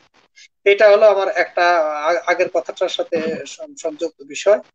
আর আরেকটা বিষয় যেটা ব্যারিস্টার শোভন মাহবুব যথার্থই প্রশ্ন করেছেন, যে প্রফেশনালি যে সমস্ত ছাত্রছাত্রীরা যাবে, যে সমস্ত লয়ার হতে যাবে যারা, তাদের ট্রেনিং এর কোনো ব্যবস্থা করা হচ্ছে না শিক্ষা প্রতিষ্ঠানগুলো। এটা এক সময়ের জন্য হয়তো বা ঠিক ছিল, কিন্তু আমরা গত 10 বছর ধরে ছাত্র ছাত্রীদেরকে ট্রেনিং দেওয়ার জন্য ব্যবস্থা করেছি ট্রায়াল অ্যাডভোকেসি নামে। একবার ট্রায়াল অ্যাডভোকেসি নামে আমরা 2-3টা কোর্স ইন্ট্রোডিউস করেছি। সেখানে আমাদের থার্ড ইয়ার এবং ফোর্থ ইয়ারের স্টুডেন্ট যারা, যেহেতু ফোর্থ ইয়ার স্টুডেন্টরাই আগামী দিনে হয়তো বা লয়ার হবে বা প্রফেশনে যাবে, সেই জন্য এই দুটো ইয়ারেই আমরা এই দুটো কোর্সকে ঠিক করে দিয়েছি। তারা নিয়মিত কোর্টে যাবে, অ্যাডভোকেটদের সাথে তাদের সংশ্লিষ্টতা সম্পৃক্ততা থাকবে, কোর্টের এজলাসে বসার সুযোগ পাবে। তারপরে যেগুলোতে প্র্যাকটিক্যাল ফিল্ড আছে সেই ফিল্ড গুলোতে যাবে, যেমন ওই ল্যান্ড সার্ভের কথাবার্তা বলা হয়েছে, ল্যান্ড অ্যাডমিনিস্ট্রেশন, ল্যান্ড ম্যানেজমেন্ট, এক্ষেত্রেও কিন্তু ছাত্রছাত্রীদের ফিল্ডে যাওয়ার সুযোগ রয়েছে। এবং আমরা এটা অনেকটা ফিল্ড ওয়ার্ককে আমাদের কোর্সের অন্তর্ভুক্ত করে দিয়েছি। প্র্যাকটিক্যাল নলেজের জন্য যতটুকু সুযোগ সৃষ্টি করা যায় সেটা বিভিন্ন বিশ্ববিদ্যালয় তার মতো করে কিন্তু কোর্স কারিকুলাম তৈরি করে ব্যবস্থা করেছে। আরো অনেক বেশি দরকার, এতে কোনো সন্দেহ নাই। তবে যে বার কাউন্সিল যেহেতু এটা প্রফেশনালি একটা সার্টিফিকেট দেওয়ার জন্যই বার কাউন্সিল গঠিত হয়েছে, এই দায়িত্বটা মূলত তাদেরই পালন করা দরকার। তারা যদি পালন করেন, যে আগে এক সময় পালন করতেন, অনেকদিন পর্যন্ত এটা হচ্ছে না, যদি করেন তাহলে আমরা ভালো লয়ার পাবো বা যারা প্রফেশনে ভালো করতে পারবেন এরকম অবস্থা তৈরি করাটা সম্ভব হবে আমার কাছে মনে হচ্ছে। এটা একটা আমার। জি স্যার, অসংখ্য ধন্যবাদ স্যার। আসলে আমরা এটা চাই যে বার কাউন্সিল এবং ইউনিভার্সিটিগুলো, প্রাইভেট এবং পাবলিক ইউনিভার্সিটি এবং বার কাউন্সিল সবগুলো আলাদা আলাদা স্বতন্ত্র প্রতিষ্ঠান, প্রত্যেকের পক্ষ থেকে যদি ইউনিভার্সিটিগুলোতে প্রথম থেকে শুরু হয়, ট্রেনিং গুলো প্রথম থেকে ইউনিভার্সিটিগুলোতে শুরু হয়, কারণ ইউনিভার্সিটির সবচেয়ে বেশি সময় ইউনিভার্সিটিতে পড়তে হয়, কারণ তখন তাদের মানে পড়াশোনার একটা মেন্টালিটি তাদের মধ্যে গ্রো হয়, মানে কাজ করে, তখন থেকে যদি শুরু হয়। এবং বার কাউন্সিলের দুই পক্ষ যদি এই দায়িত্বটা গ্রহণ করে, তাহলে অবশ্যই আমাদের ব্যারিস্টার শোভন মাহমুদ, জনাব ব্যারিস্টার শোভন মাহমুদ যে এক্সপেকটেশনটা করছেন, যে আশা করছেন, সেটি হয়তো বাস্তবায়ন হবে। আমরা সেটি চাচ্ছি। আমরা একেবারে শেষে চলে আসছি। আমাদের জনাব মাহবুবুর রহমান, আপনার কাছে আসছি। এই আপনার কাছে একেবারে সর্বশেষ একটা প্রশ্ন এবং সমাপনী আমরা টানবো আপনার কাছে। সেটি হচ্ছে, আপনি তো একজন লার্নার অ্যাডভোকেট, আবার হচ্ছে একজন শিক্ষক। সেক্ষেত্রে আপনি কোন প্রফেশনকে আপনি বেশি উপভোগ্য মনে করছেন? অ্যাডভোকেসি ছেড়ে শিক্ষকতা করছেন, কোনটি উপভোগ্য মনে করছেন? সাথে সাথে সমাপনীতে যদি আমাদের যারা লতে পড়ছে এবং যারা লতে পড়বে ভবিষ্যতে, তাদের উদ্দেশ্যে এবং প্রিয়জন টিভির উদ্দেশ্যে যদি কিছু বলেই শেষ করেন, জনাব মাহবুবুর রহমান। আমি লাস্টের প্রশ্নটা শুনতে পারি। সমাপনীতে আপনি একটু আমাদেরকে বলবেন, যারা লতে পড়ছে বা লতে পড়বে তাদের উদ্দেশ্যে কিছু কথা বলবেন, এবং হচ্ছে আমাদের প্রিয়জন টিভি নিয়ে কিছু কথা বলবেন সমাপনী।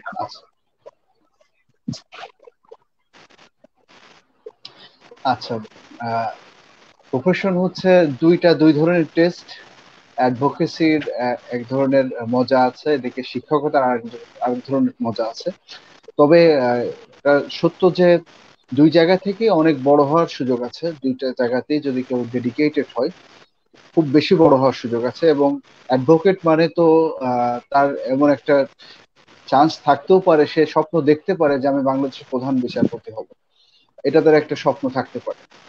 আবার শিক্ষকতায় যিনি আসেন, আমাদের শিক্ষকদের মধ্যে যারা সমাদৃত হয়েছেন তাদেরকে মানুষ যেভাবে স্মরণ করে শ্রদ্ধার সাথে, এটাও একটা অন্যরকম টেস্ট। এখন এটা চয়েস করে নিতে হবে যে কার কাছে কোনটা ভালো লাগে। আমি যেহেতু শিক্ষকতার পাশাপাশি এখনো হালকা পাতলা প্র্যাকটিসের সাথে জড়িত, দুইটাকে এনজয় করি। তবে শিক্ষকতার জায়গাটা হচ্ছে নিজের আইডিওলজিকে মানুষের ভিতরে ইনপুট করে দেওয়া যায়, যেটা একটা বিরাট বড় জায়গা, যেটা আর কোনো প্রফেশন থেকে আমার বিশ্বাস হয় না যে যায়, যেটা আইডিওলজির জায়গাটা স্টুডেন্টদের মধ্যে ইনপুট করার জায়গাটা শিক্ষকতার সাথে আছে। আর একজন শিক্ষক হিসেবে আমার যারা আইন পড়ছেন তাদের উদ্দেশ্যে কথা হচ্ছে যে আপনার চেয়ার টেবিলের সাথে সম্পর্ক যত ভালো হবে আপনার ভবিষ্যৎ তত ভালো হবে। পড়ালেখায় যতটা বেশি আপনি থাকবেন এবং সেটা প্র্যাকটিক্যালি জানার জন্য মাঝে মাঝে কোর্টে যাওয়া, দেখা, এবং আমাদের কেস ল গুলো যেগুলো আছে স্টুডেন্ট থাকা অবস্থায় আমাদের সেমিনার লাইব্রেরি আছে, সেখান থেকে নিয়ে পড়া। এবং আমাদের যে ব্যারিস্টার শোভন মাহমুদ স্যার বলছিলেন যে আমাদের প্র্যাকটিক্যাল শিক্ষার শিক্ষণের অনেক অভাব, রিয়েলি অনেক অভাব। তার এখন অনেক বিশ্ববিদ্যালয়ে ল ক্লিনিক হয়েছে, যেমন ঢাকা বিশ্ববিদ্যালয় হয়েছে, এরপরে প্রত্যেকটা ইউনিভার্সিটিতে মুড কোর্ট সোসাইটি হচ্ছে, রাজশাহী ইউনিভার্সিটিতে হয়েছে এবং অন্যান্য বিশ্ববিদ্যালয়গুলো করছে। তো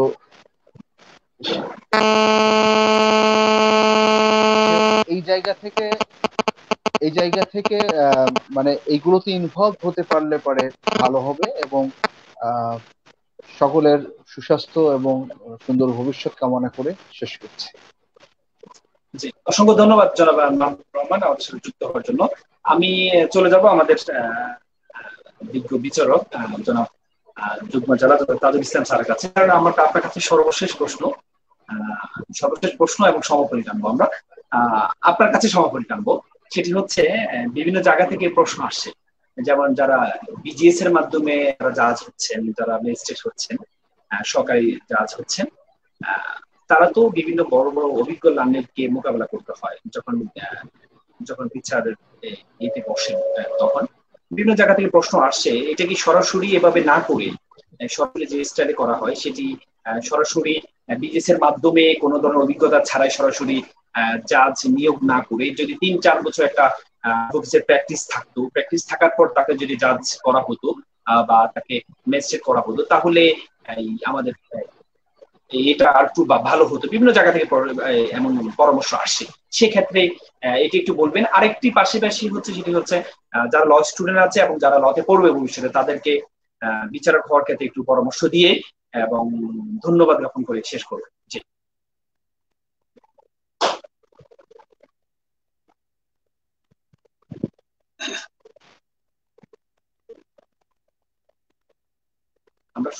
কতটুকু যৌক্তিক আমি মনে করছি যে এই আলোচনায় ঠিক যে একজন ৩-৪ বছর প্র্যাকটিস করার পরে তাকে বিচারক নিয়োগ দেওয়া হবে, এই যে বিষয়টি, এটা আমাদের বিদ্যমান আইনে যেটা নাই সেটা নিয়ে এখানে আলোচনা দীর্ঘায়িত করার কোনো সুযোগ নেই। আর ক্যারিয়ার হিসেবে আইনের ছাত্ররা যারা ক্যারিয়ার হিসেবে নিজেদের কোথায় কোথায় ক্যারিয়ার করতে পারবেন এই বিষয়টি আমি বলতে চাই। এবং শুধু বিচারক হবে সেটা ঠিক না, আরো অনেক এখানে চাকরির সুযোগ সুবিধা আছে, এখানে আপনার প্র্যাকটিসের সুযোগ সুবিধা আছে। তো যে আইনি পড়া মানেই যে উকিল হবেন সেটা বদ্ধমূল ধারণা একসময় যে ছিল, এখন অনেক ক্ষেত্র তৈরি হয়েছে যে আইন যে পড়বে সে বটতলার উকিল হবে, আইন পড়তেছো বটতলার উকিল হবে, এই যে ধ্যান ধারণা ছিল এটা এখন আর নাই। কালের পরিক্রমায় সেই ধারণার পরিবর্তন তো এসেছে, আরো নতুন নতুন সুযোগ সৃষ্টি হয়েছে। আইন বিষয়ে পড়াশোনা করে গ্রাজুয়েটদের জন্য এখন যোগ হয়েছে নিত্য নতুন মাত্রা ও সম্ভাবনা। দেশের প্রায় সব সরকারি বেসরকারি বিশ্ববিদ্যালয়ে আইন কলেজের পাঠদানের মাধ্যমে শিক্ষকতার মতো মহান পেশায় যোগদানের অবারিত সুযোগ সৃষ্টি হয়েছে। আইনের শিক্ষার্থীদের জন্য সবচেয়ে আনন্দের সংবাদ হলো বিচার বিভাগের পৃথকীকরণ। 1 নভেম্বর 2007 সালে বিচার বিভাগ যখন পৃথক হয়, তখন ম্যাজিস্ট্রেসি যখন বিচার বিভাগের হাতে চলে আসে, তখন নতুন পদ সৃষ্টি হয় অনেক। এবং তারপর থেকে বাংলাদেশ জুডিশিয়াল সার্ভিস গঠন হওয়ার পর থেকে প্রত্যেক বছর যে বিচারক নিয়োগ হচ্ছে, সেখানে চাকরির একটা দারুণ সুযোগ সৃষ্টি হয়েছে। এবং এটা বিচার বিভাগ পৃথক না হইলে হয়তোবা বিসিএস এর দিকে চিন্তা করতে হতো। তো বিসিএস পরীক্ষার মাধ্যমে আপনি বিসিএস ক্যাডারও হইতে পারবেন আইনি পড়ে, বিসিএস পরীক্ষা দিতেও আপনার বাধা নেই। বাংলাদেশ জুডিশিয়াল সার্ভিস কমিশনের অধীনে পরীক্ষার মাধ্যমে সহকারী জজ কিংবা জুডিশিয়াল ম্যাজিস্ট্রেট হয়ে সরকারের আপনি প্রথম শ্রেণীর গেজেটেড কর্মকর্তা হতে পারতেছেন। একমাত্র আইনের শিক্ষার্থীরা এই পরীক্ষার অংশগ্রহণ করে। তো সুতরাং সহকারী জজ বা জুডিশিয়াল ম্যাজিস্ট্রেট এই লোভনীয় চাকরি আমরা বাংলাদেশ জুডিশিয়াল সার্ভিস কমিশনের মাধ্যমে আইনের ছাত্ররাই শুধু পেয়ে থাকে, অন্য কোনো ছাত্রদের সুযোগ নেই। আবার বিসিএস এ যখন অন্য সাবজেক্টের ছাত্রদের সাথে আইনের ছাত্ররা কম্পিটিশন করে, সে সুযোগটাও রয়ে গেছে। তো অবারিত সুযোগ। তাছাড়া আপনার নন ক্যাডারের যেসব চাকরি ছাড়াও আমরা ব্যাংক, বীমা, আর্থিক প্রতিষ্ঠান, স্বায়ত্তশাসিত ও বহুজাতিক প্রতিষ্ঠানের চাকরির ক্ষেত্রেও এবং অন্য বিষয়ে স্নাতকদের মতোই আইনের স্নাতকদের সমান সুযোগ রয়েছে। তবে বিশেষ কিছু পেশা যেখানে শুধু আইনের যারা এলএলএম করেছে বা স্নাতকরাই কাজ করার সুযোগ পায়, যেমন বার কাউন্সিলের অধীনে অ্যাডভোকেটশিপ পরীক্ষার মাধ্যমে নিম্ন আদালত ও বাংলাদেশের সর্বোচ্চ আদালত সুপ্রিম কোর্টের আইনজীবী হিসেবে নিজেকে প্রতিষ্ঠিত করার সুযোগ রয়েছে। এছাড়া পদোন্নতির মাধ্যমে পরবর্তীতে বাংলাদেশের সর্বোচ্চ আদালত সুপ্রিম কোর্টের জাস্টিস হিসেবে নিয়োগ পাওয়ার সুযোগ রয়েছে। মাহবুবুর রহমান শ্রদ্ধেয় শিক্ষক এটি বলেছেন। আয়কর বারের অধীনে পরীক্ষায় উত্তীর্ণ হয়েও আয়কর আইনজীবী হিসেবে কাজ করার সুযোগ আছে। রয়েছে বিভিন্ন সরকারি বেসরকারি স্বায়ত্তশাসিত প্রতিষ্ঠান, ব্যাংক ও আর্থিক প্রতিষ্ঠান, আন্তর্জাতিক সংস্থা যেমন UNSCR, UNDP, WHO, UNICEF, IMF, ILO প্রভৃতিতে চাকরি লাভের সুযোগ রয়েছে। বিভিন্ন বেসরকারি মানবাধিকার সংস্থা, বিভিন্ন দেশের দূতাবাস, বহুজাতিক কোম্পানি ও এনজিও আছে যাতে আইন কর্মকর্তা বা প্যানেল আইনজীবী হিসেবে কাজ করার অবারিত সুযোগ আছে। বাংলাদেশে আর্থিক প্রতিষ্ঠান হিসেবে ফাইন্যান্সিয়াল ইনস্টিটিউশন আমরা জানি, অনেক ব্যাংক বিমা প্রতিষ্ঠান রয়েছে। প্রত্যেকটা ব্যাংক বিমায় প্যানেল আইনজীবী আছে এবং প্রত্যেকটা সরকারি স্বায়ত্তশাসিত প্রতিষ্ঠানে যে ল অফিসার সেখানে প্যানেল আইনজীবী হওয়ার দারুণ সুযোগ রয়েছে। এছাড়া আরো একটি লোভনীয় চাকরি আছে বাংলাদেশ ডিফেন্সে, যেটা আর্ম ফোর্সেস যে চাকরি, নৌ বিমান এবং বাংলাদেশ আর্মি এবং এয়ারফোর্স এবং বাংলাদেশ নেভিতে এই যে জাজ অ্যাডভোকেট জেনারেল, জ্যাক যেটা বলে সংক্ষেপে, এখানে স্বল্প মেয়াদী প্রশিক্ষণের মাধ্যমে জাজ অ্যাডভোকেট জেনারেল নিয়োগ হওয়ার যে একটা সুন্দর একটা সুযোগ রয়েছে, যদি কেউ পায় সে জীবনে একটা ভালো চাকরি পায়। আইন বিচার ও সংসদ বিষয়ক মন্ত্রণালয়ের অধীনে সহকারী সচিব হিসেবে এখানে ড্রাফটিং উইং, বা আমরা জানেন যে আইন বিচার সংসদ বিষয়ক মন্ত্রণালয়ের দুইটা বিভাগ আছে, একটা লেজিসলেটিভ আর পার্লামেন্টারি অ্যাফেয়ার্স আর law and justice division. Law and justice division মূলত যারা সহকারী জজ হয় বা জুডিশিয়াল ম্যাজিস্ট্রেট, বাংলাদেশ জুডিশিয়াল তারাও সুযোগ পায়। আর অন্য যে জাস্টিস অ্যান্ড পার্লামেন্টারি অ্যাফেয়ার্স ডিপার্টমেন্টে, legislative and parliamentary affairs division, ওখানে আইনের ছাত্ররাই সহকারী সচিব হিসেবে পরবর্তীতে ড্রাফটিং উইং এ চাকরি করার একটা দারুণ সুযোগ থাকে। তারপরে আদালতের সরকারি আইন কর্মকর্তা বা public prosecutor, assistant public prosecutor, supreme কোর্টে আপনার assistant attorney general, deputy attorney general, additional attorney general. তারপরে বিদেশে ইমিগ্রেশন কেস অফিসার বা ল অফিসার হিসেবে কাজ করেন অনেকেই। আইনি পরামর্শক বা উপদেষ্টা হিসেবে ক্যারিয়ার করার সুযোগ আছে। মানবাধিকার কিংবা নারী শিশু অধিকার নিয়ে কাজ করতে চাইলে সেখানে প্ল্যাটফর্ম আছে আইন যারা পাঠ করে তাদের জন্য। কেউ যদি একটু ব্যতিক্রম কোনো ক্ষেত্রে প্রতিষ্ঠিত হতে চান, চলচ্চিত্র শিল্পে আইন পরামর্শক বা কোর্টরুম বিষয়ক চলচ্চিত্রের চিত্রনাট্যকার হতে পারেন। তার কারণ প্রত্যেকটা সিনেমার মধ্যে দেখবেন যে সেখানে একটা জজ সাহেব, একজন উকিল সাহেব, কিছু আসামি, এগুলার পার্ট বা অভিনয় বা রোল রয়েছে। তো এই বিষয়গুলোতে আপনি সুন্দর একটা ক্যারিয়ারও করতে পারেন যারা চান। এই বিশ্ববিদ্যালয়গুলোতে যে মুড কোর্ট হয় সেখানেও এরকম একটা প্র্যাকটিস করানো হয়। আমি বিগত কোভিড-19 এর আগে আমাদের কোটে ইসলামী বিশ্ববিদ্যালয়ের আইন বিভাগের প্রায় 35 জন ছাত্রছাত্রীদেরকে 15 দিন যাবত তাদেরকে এরকম আইনের বিভিন্ন বিষয়ে প্রশিক্ষণ দেওয়ার সুযোগ পেয়েছিলাম এবং তারা অত্যন্ত আগ্রহের সাথে, যে আমাদের ডক্টর প্রফেসর হান্নান স্যার ইতিমধ্যে বলেছে যে ল ক্লিনিকের মাধ্যমে বা লিগাল এডুকেশন বা ট্রায়াল অ্যাডভোকেসি, যেটা এক কথায়, তো ওই বিষয়ে পড়াশোনার জন্য যে বিশ্ববিদ্যালয়গুলো ব্যবস্থা করছে এবং সে তাদেরকে নিকটস্থ আদালতেই তাদেরকে প্রশিক্ষণ করার ব্যবস্থা করা হয়। ইসলামী বিশ্ববিদ্যালয় আমাদের ঝিনাইদহ কুষ্টিয়া কোর্টের সংলগ্ন হওয়াতে আমরা এই সুযোগটা প্রতি বছরই পেয়ে থাকি। আমি ঝিনাইদহতে 2 বছর যাবত আছি, তো প্রত্যেক বছরই ওখানে বিশ্ববিদ্যালয়ের ছাত্রীরা এসে আমাদের কাছ থেকে প্র্যাকটিক্যাল এক্সপেরিয়েন্স নেয়। তো আইনের বিষয়গুলা গল্পস্থলে লিখে হতে পারেন বিখ্যাত উপন্যাসিক যেমন জন গ্রেশামের কথা মতো লেখক হতে পারেন আপনি। এছাড়া আইন বিষয়ে পড়াশোনা করে কারোর গবেষণার প্রতি ঝোঁক থাকলে গবেষক হওয়ার সুযোগ রয়েছে, হতে পারবেন ব্যারিস্টার। বিদেশে উচ্চ শিক্ষার সুযোগ আছে। তো আইন শাস্ত্র অনেক বিস্তৃত বিষয়। আমি শেষ করছি, আইনের শিক্ষার্থীদের জন্য বিদেশে উচ্চ শিক্ষার অবারিত সুযোগ রয়েছে। America, England, Australia, Canada, Europe ও এশিয়ার বিভিন্ন দেশে রয়েছে এলএলবি, এমফিল ও পিএইচডি করার অবারিত সুযোগ। আমাদের ডক্টর আব্দুল হান্নান স্যার, উনি পিএইচডি করা, উনিও এই বিষয়ে ভালো বলতে পারবেন। ইউরোপের বিভিন্ন বিশ্ববিদ্যালয় থেকে ইন্টেলেকচুয়াল প্রপার্টি, বিজনেস ল, সমুদ্র আইন, সাইবার ক্রাইম, পরিবেশ আইন ইত্যাদি বিষয়ে এমএস করার সুযোগ রয়েছে। তো আইনে আর ব্যারিস্টার হওয়ার যে বিষয়টা, এটা আমরা ব্যারিস্টার শোভন মাহমুদ, উনি এই বিষয়ে অনেক ভালো বলতে পারবেন। তো আর বিচারক হবেন, পাশাপাশি আরো যে প্রফেশন গুলোর কথা আমি বললাম, তো এগুলা যেহেতু আপনি আইনের ল অ্যান্ড ক্যারিয়ার এই বিষয়গুলো আমি প্রাসঙ্গিক মনে করেছি বলে আমি এখানে উপস্থাপন করলাম। আশা করি আপনাদের ভালো লাগছে, এবং যারা আইনের ছাত্র আছেন তাদের উজ্জ্বল ভবিষ্যৎ কামনা করছি। এবং এই ভিডিওটি যারা দেখতেছেন তাদেরকে বলবো, যেভাবে এই আজকের বিজ্ঞ অতিথিরা আপনাদেরকে অত্যন্ত সুচিন্তিত পরামর্শ দিয়েছেন, পরামর্শ অনুযায়ী নিজেদের জীবনকে সামনের দিকে নিয়ে যাওয়ার যে প্রচেষ্টা, এটা আপনাদের নিজেদেরকেই নিতে হবে। এই কেউ আপনাকে পুকুর পাড়ে নিলেও পানি আপনাকে পানি খেতে হবে। পুকুর পাড়ে নিয়ে কেউ পানি চাইলেই পানি খাওয়াইতে পারবে না। সুতরাং আমি যে বিষয়গুলোর পরে আলোকপাত করেছি, আশা করি যারা শুনেছেন উপকৃত হবেন। আর বিচারক হিসেবে আমি অত্যন্ত বলবো যে আপনারা যারা আইন করতেছেন তারা শুরুতেই শুধু বিচারক হওয়ার পাশাপাশি আরো যে প্রফেশন গুলোর কথা বললাম এগুলো টার্গেট নিয়ে পড়েন। তার কারণ বিচারক হওয়া বা বিজ্ঞ আইনজীবী হওয়া অত্যন্ত কম্পিটিশন হয়ে গেছে।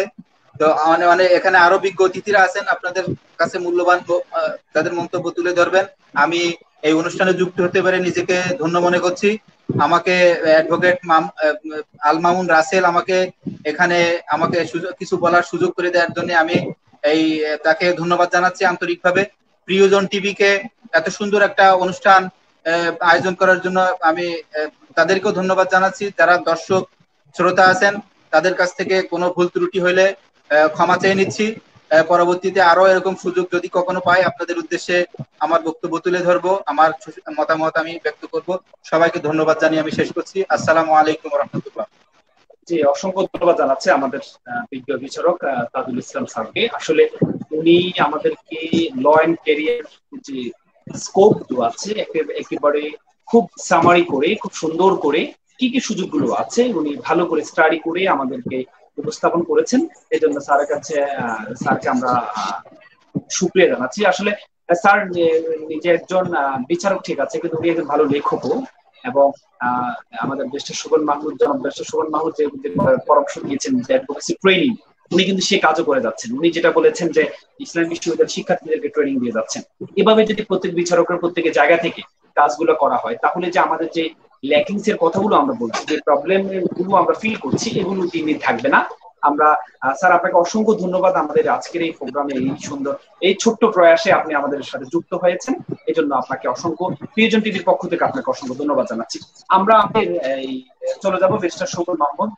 যারা ব্যারিস্টার শোভন মাহমুদ, আপনি আমাদেরকে যদি একটু, আপনি তো একমাত্র এখানে যে প্যানেলিস্টরা আছেন, আপনি একমাত্র যিনি ল সরাসরি। আমি বের হয়ে যেতে চাচ্ছি, আমি আল মামুন রাসেল, আমি বের হয়ে যেতে চাচ্ছি। জি স্যার, আমরা শেষ করে দিচ্ছি স্যার, আমরা শেষ করে দিচ্ছি। হ্যাঁ, আপনি আমাকে, আমি লিভ করলাম। আসসালামু আলাইকুম। আমি ডক্টর হান্নান স্যারের কাছ থেকে বিদায় নিচ্ছি। স্যার, আপনার সাথে পরে আমি কথা বলার চেষ্টা করব, আপনার কাছ থেকে আপনার অভিজ্ঞতা আমি শুনবো। স্যার আমার জন্য দোয়া করবেন স্যার। আসসালামু আলাইকুম। জি জি জি, আপনার অনেক সুন্দর উপস্থাপনা ছিল। জি, অনেক ধন্যবাদ। জি জি, আসসালামু আলাইকুম স্যার। জি, অসংখ্য ধন্যবাদ স্যার আপনাকে। জি, মিস্টার শোভন মাহমুদ, আপনি যদি একটু আমাদেরকে বলতেন, সরাসরি ল প্রফেশনে আছেন, সরাসরি অ্যাডভোকেসি প্র্যাকটিস আপনিই করছেন, আপনি যদি দর্শকদের একটু উদ্দেশ্য বলেন যারা ল স্টুডেন্ট এবং যারা লতে পড়বেন ভবিষ্যতে, তাদেরকে এই প্রফেশনে আসলে কি কি উপকারিতা আছে, বা আপনি কি এই প্রফেশনে কিভাবে উপভোগ করছেন, সাথে আমাদের আজকের এই আয়োজনের জন্য আমাদের দর্শকদের কিছু বলেই আপনাকে ধন্যবাদ জ্ঞাপন করছি। যে জনাব ব্যারিস্টার শোভন মাহমুদ।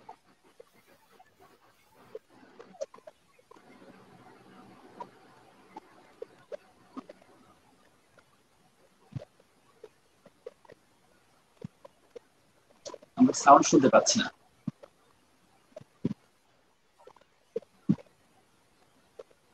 জি জি, শুনতে পাচ্ছি। জি ব্যারিস্টার শোভন মাহমুদ, আপনি? জি, শুনতে পাচ্ছি। জি, শুনতে পাচ্ছেন? আচ্ছা, আমি ধন্যবাদ জানাতে চাই এখানে আপনাকে। আর আমি এখানে আসলে বলতে চাই, আমি এই প্রফেশনে আমাদের শ্রদ্ধেয় হান্নান স্যারের মতো এতদিন যাবত এই প্রফেশনে নেই। আমার অভিজ্ঞতা মাত্র 10 বছরের। এই প্রফেশনটা আসলে এমন একটা প্রফেশন যেখানে বেশিরভাগ আইনজীবীরাই মৃত্যুর দিন পর্যন্তও থাকেন। তো এখানে আমার যে অভিজ্ঞতাটা আসলে আমি বলতে চাই সেটা হচ্ছে গিয়ে, আমাদের ল প্রফেশনটার বিস্তৃতি কিন্তু আসলে অনেক।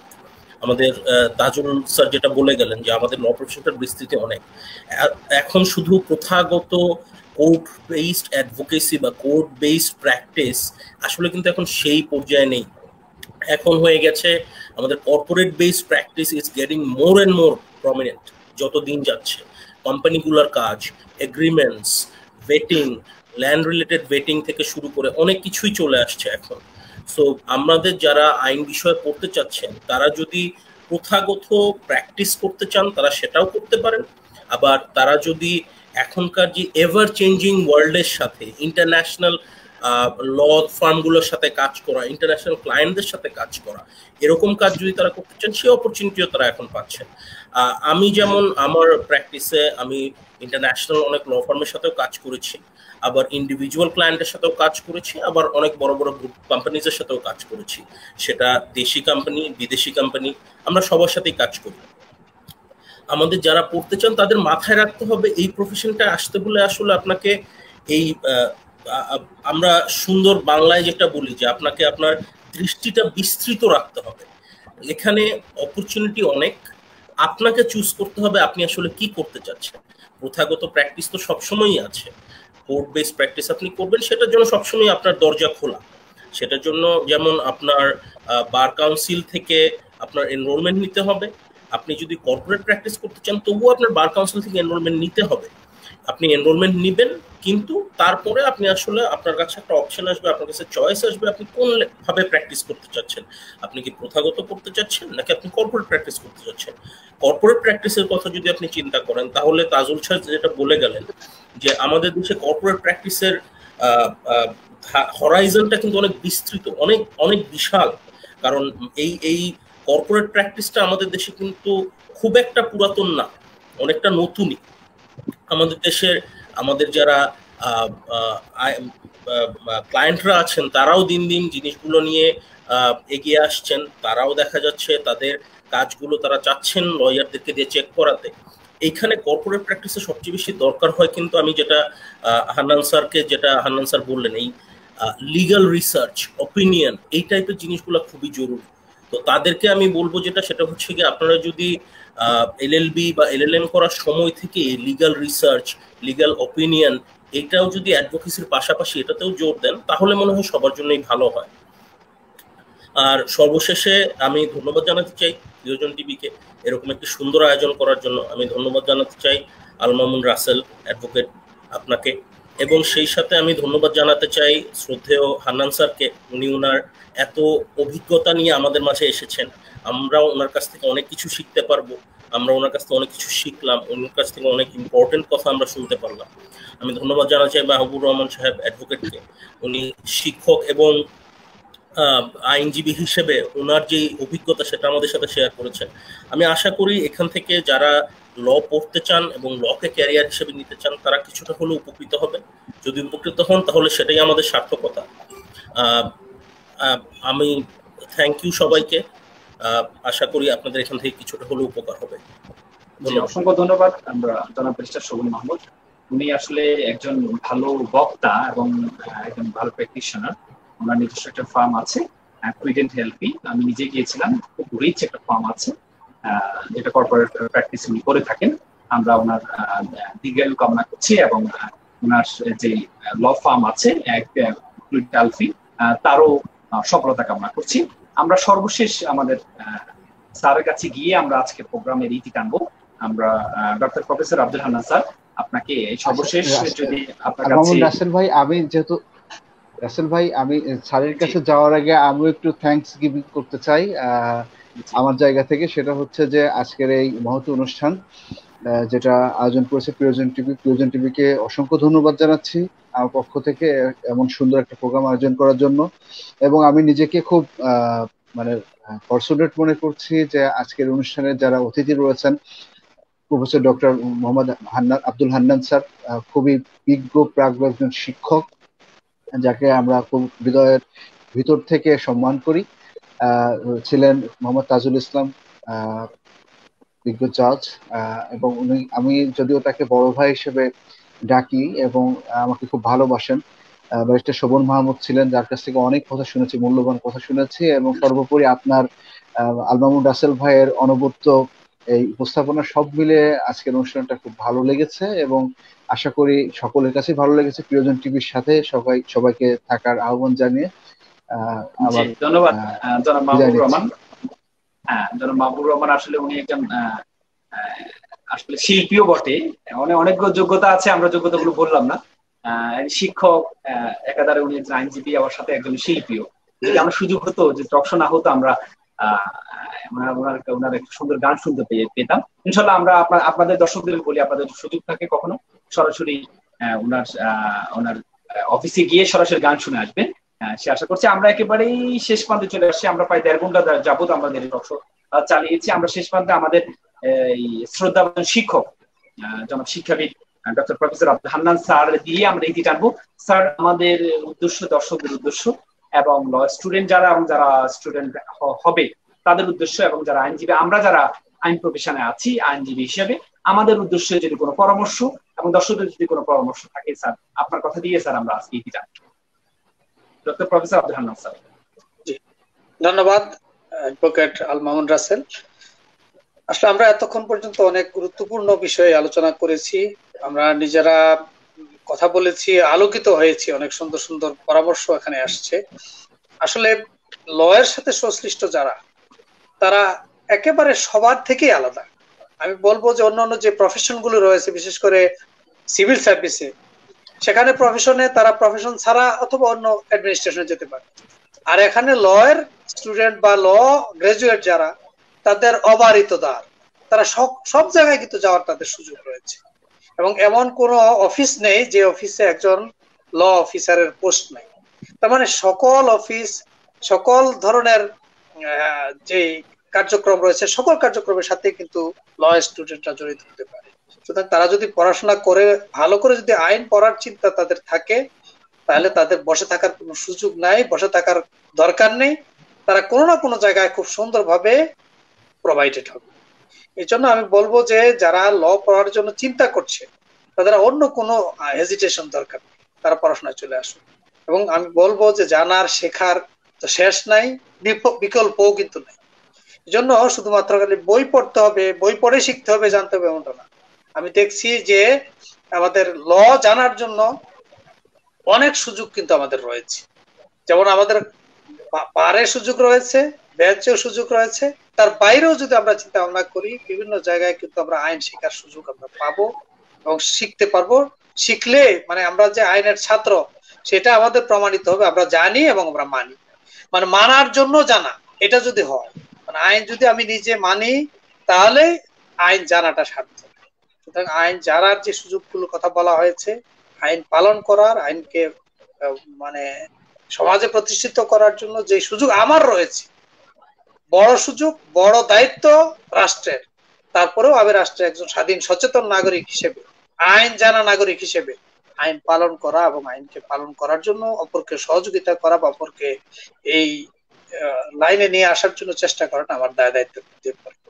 তো আমি আশা করব যে আমাদের আইন অঙ্গনের যারা রয়েছে, কেউ লয়ার, কেউ জাজ, কেউ টিচার, কেউ স্টুডেন্ট, কেউ অন্যভাবে ল অফিসার হিসেবে কাজ করছেন, যেভাবে হোক এই আইন প্রফেশনের সাথে সংশ্লিষ্ট রয়েছেন।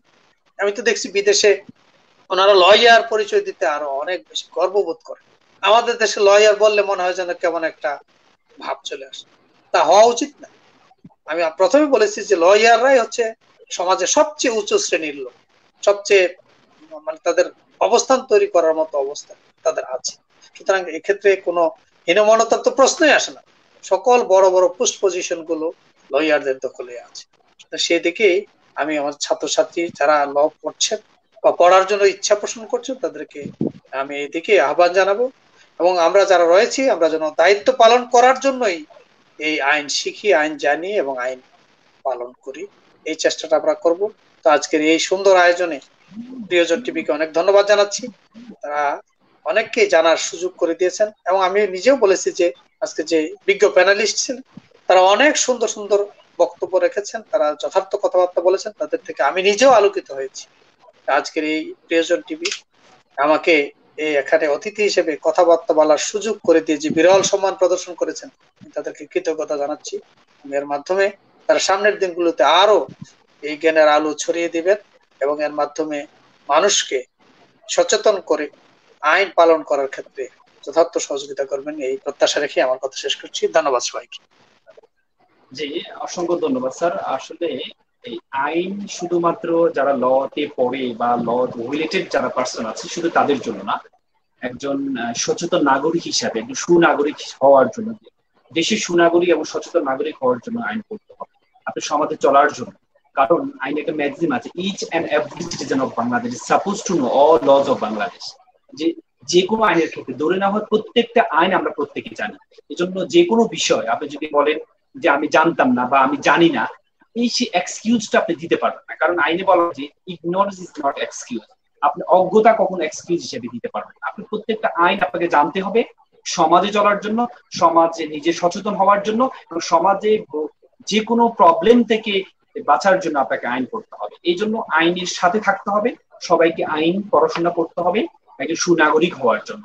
আমি আনুষ্ঠানিকভাবে সকল প্যানেলিস্টকে অসংখ্য ধন্যবাদ জানাচ্ছি 1.5 ঘন্টা যাবত আমাদের আজকের এই প্রোগ্রামের সাথে আমাদের সাথে যুক্ত হওয়ার জন্য। আমরা অনেক পরামর্শ শুনেছি, অনেক কথা শুনেছি।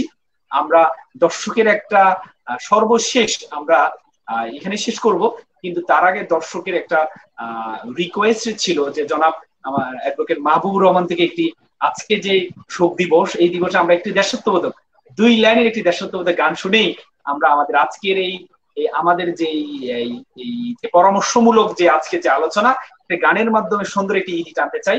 সেই জন্য আমরা জনাব মাহবুবুর রহমানকে একটু রিকোয়েস্ট করে দুইটি দেশাত্মবোধক 2-3টি লাইন করে আমরা আজকে প্রোগ্রাম শেষ করব। তার আগে আমি এই প্রিয় দর্শকদেরকে যারা আমাদের সাথে 1.5 ঘন্টা যাবত যুক্ত ছিলেন সকলকে আনুষ্ঠানিকভাবে ধন্যবাদ জানিয়ে, প্রিয়জন টিভির সাথে থাকার জন্য আপনাদেরকে আবারও ধন্যবাদ জানিয়ে আজকের মতো এখানে শেষ করব। তবে তার আগে একটি গান শুনে আমরা শেষ করব। ব্যাপারটা কেমন হয়ে গেল না, টক শোতে গান কি মনে হচ্ছে আনঅফিসিয়াল হয়ে গেল। আচ্ছা, যেহেতু রিকোয়েস্ট এসেছে আমি জাস্ট মুখটা গাচ্ছি। সব কটা জানালা খুলে দাও না, আমি গাইব গাইব বিজয়েরই গান। ওরা আসবে চুপি চুপি, যারা এই দেশটাকে ভালোবেসে দিয়ে গেছে প্রাণ। সব কটা জানালা খুলে দাও না, চোখ থেকে মুছে ফেলো অশ্রুটুকু, এমন খুশির দিনে কাঁদতে নেই। হারানো স্মৃতি বেদনাতে একাকার করে মন রাখতে নেই। ওরা আসবে চুপি চুপি, যারা এই দেশটাকে ভালোবেসে দিয়ে গেছে প্রাণ। সব কটা জানালা খুলে দাও না। অসংখ্য ধন্যবাদ। আমরা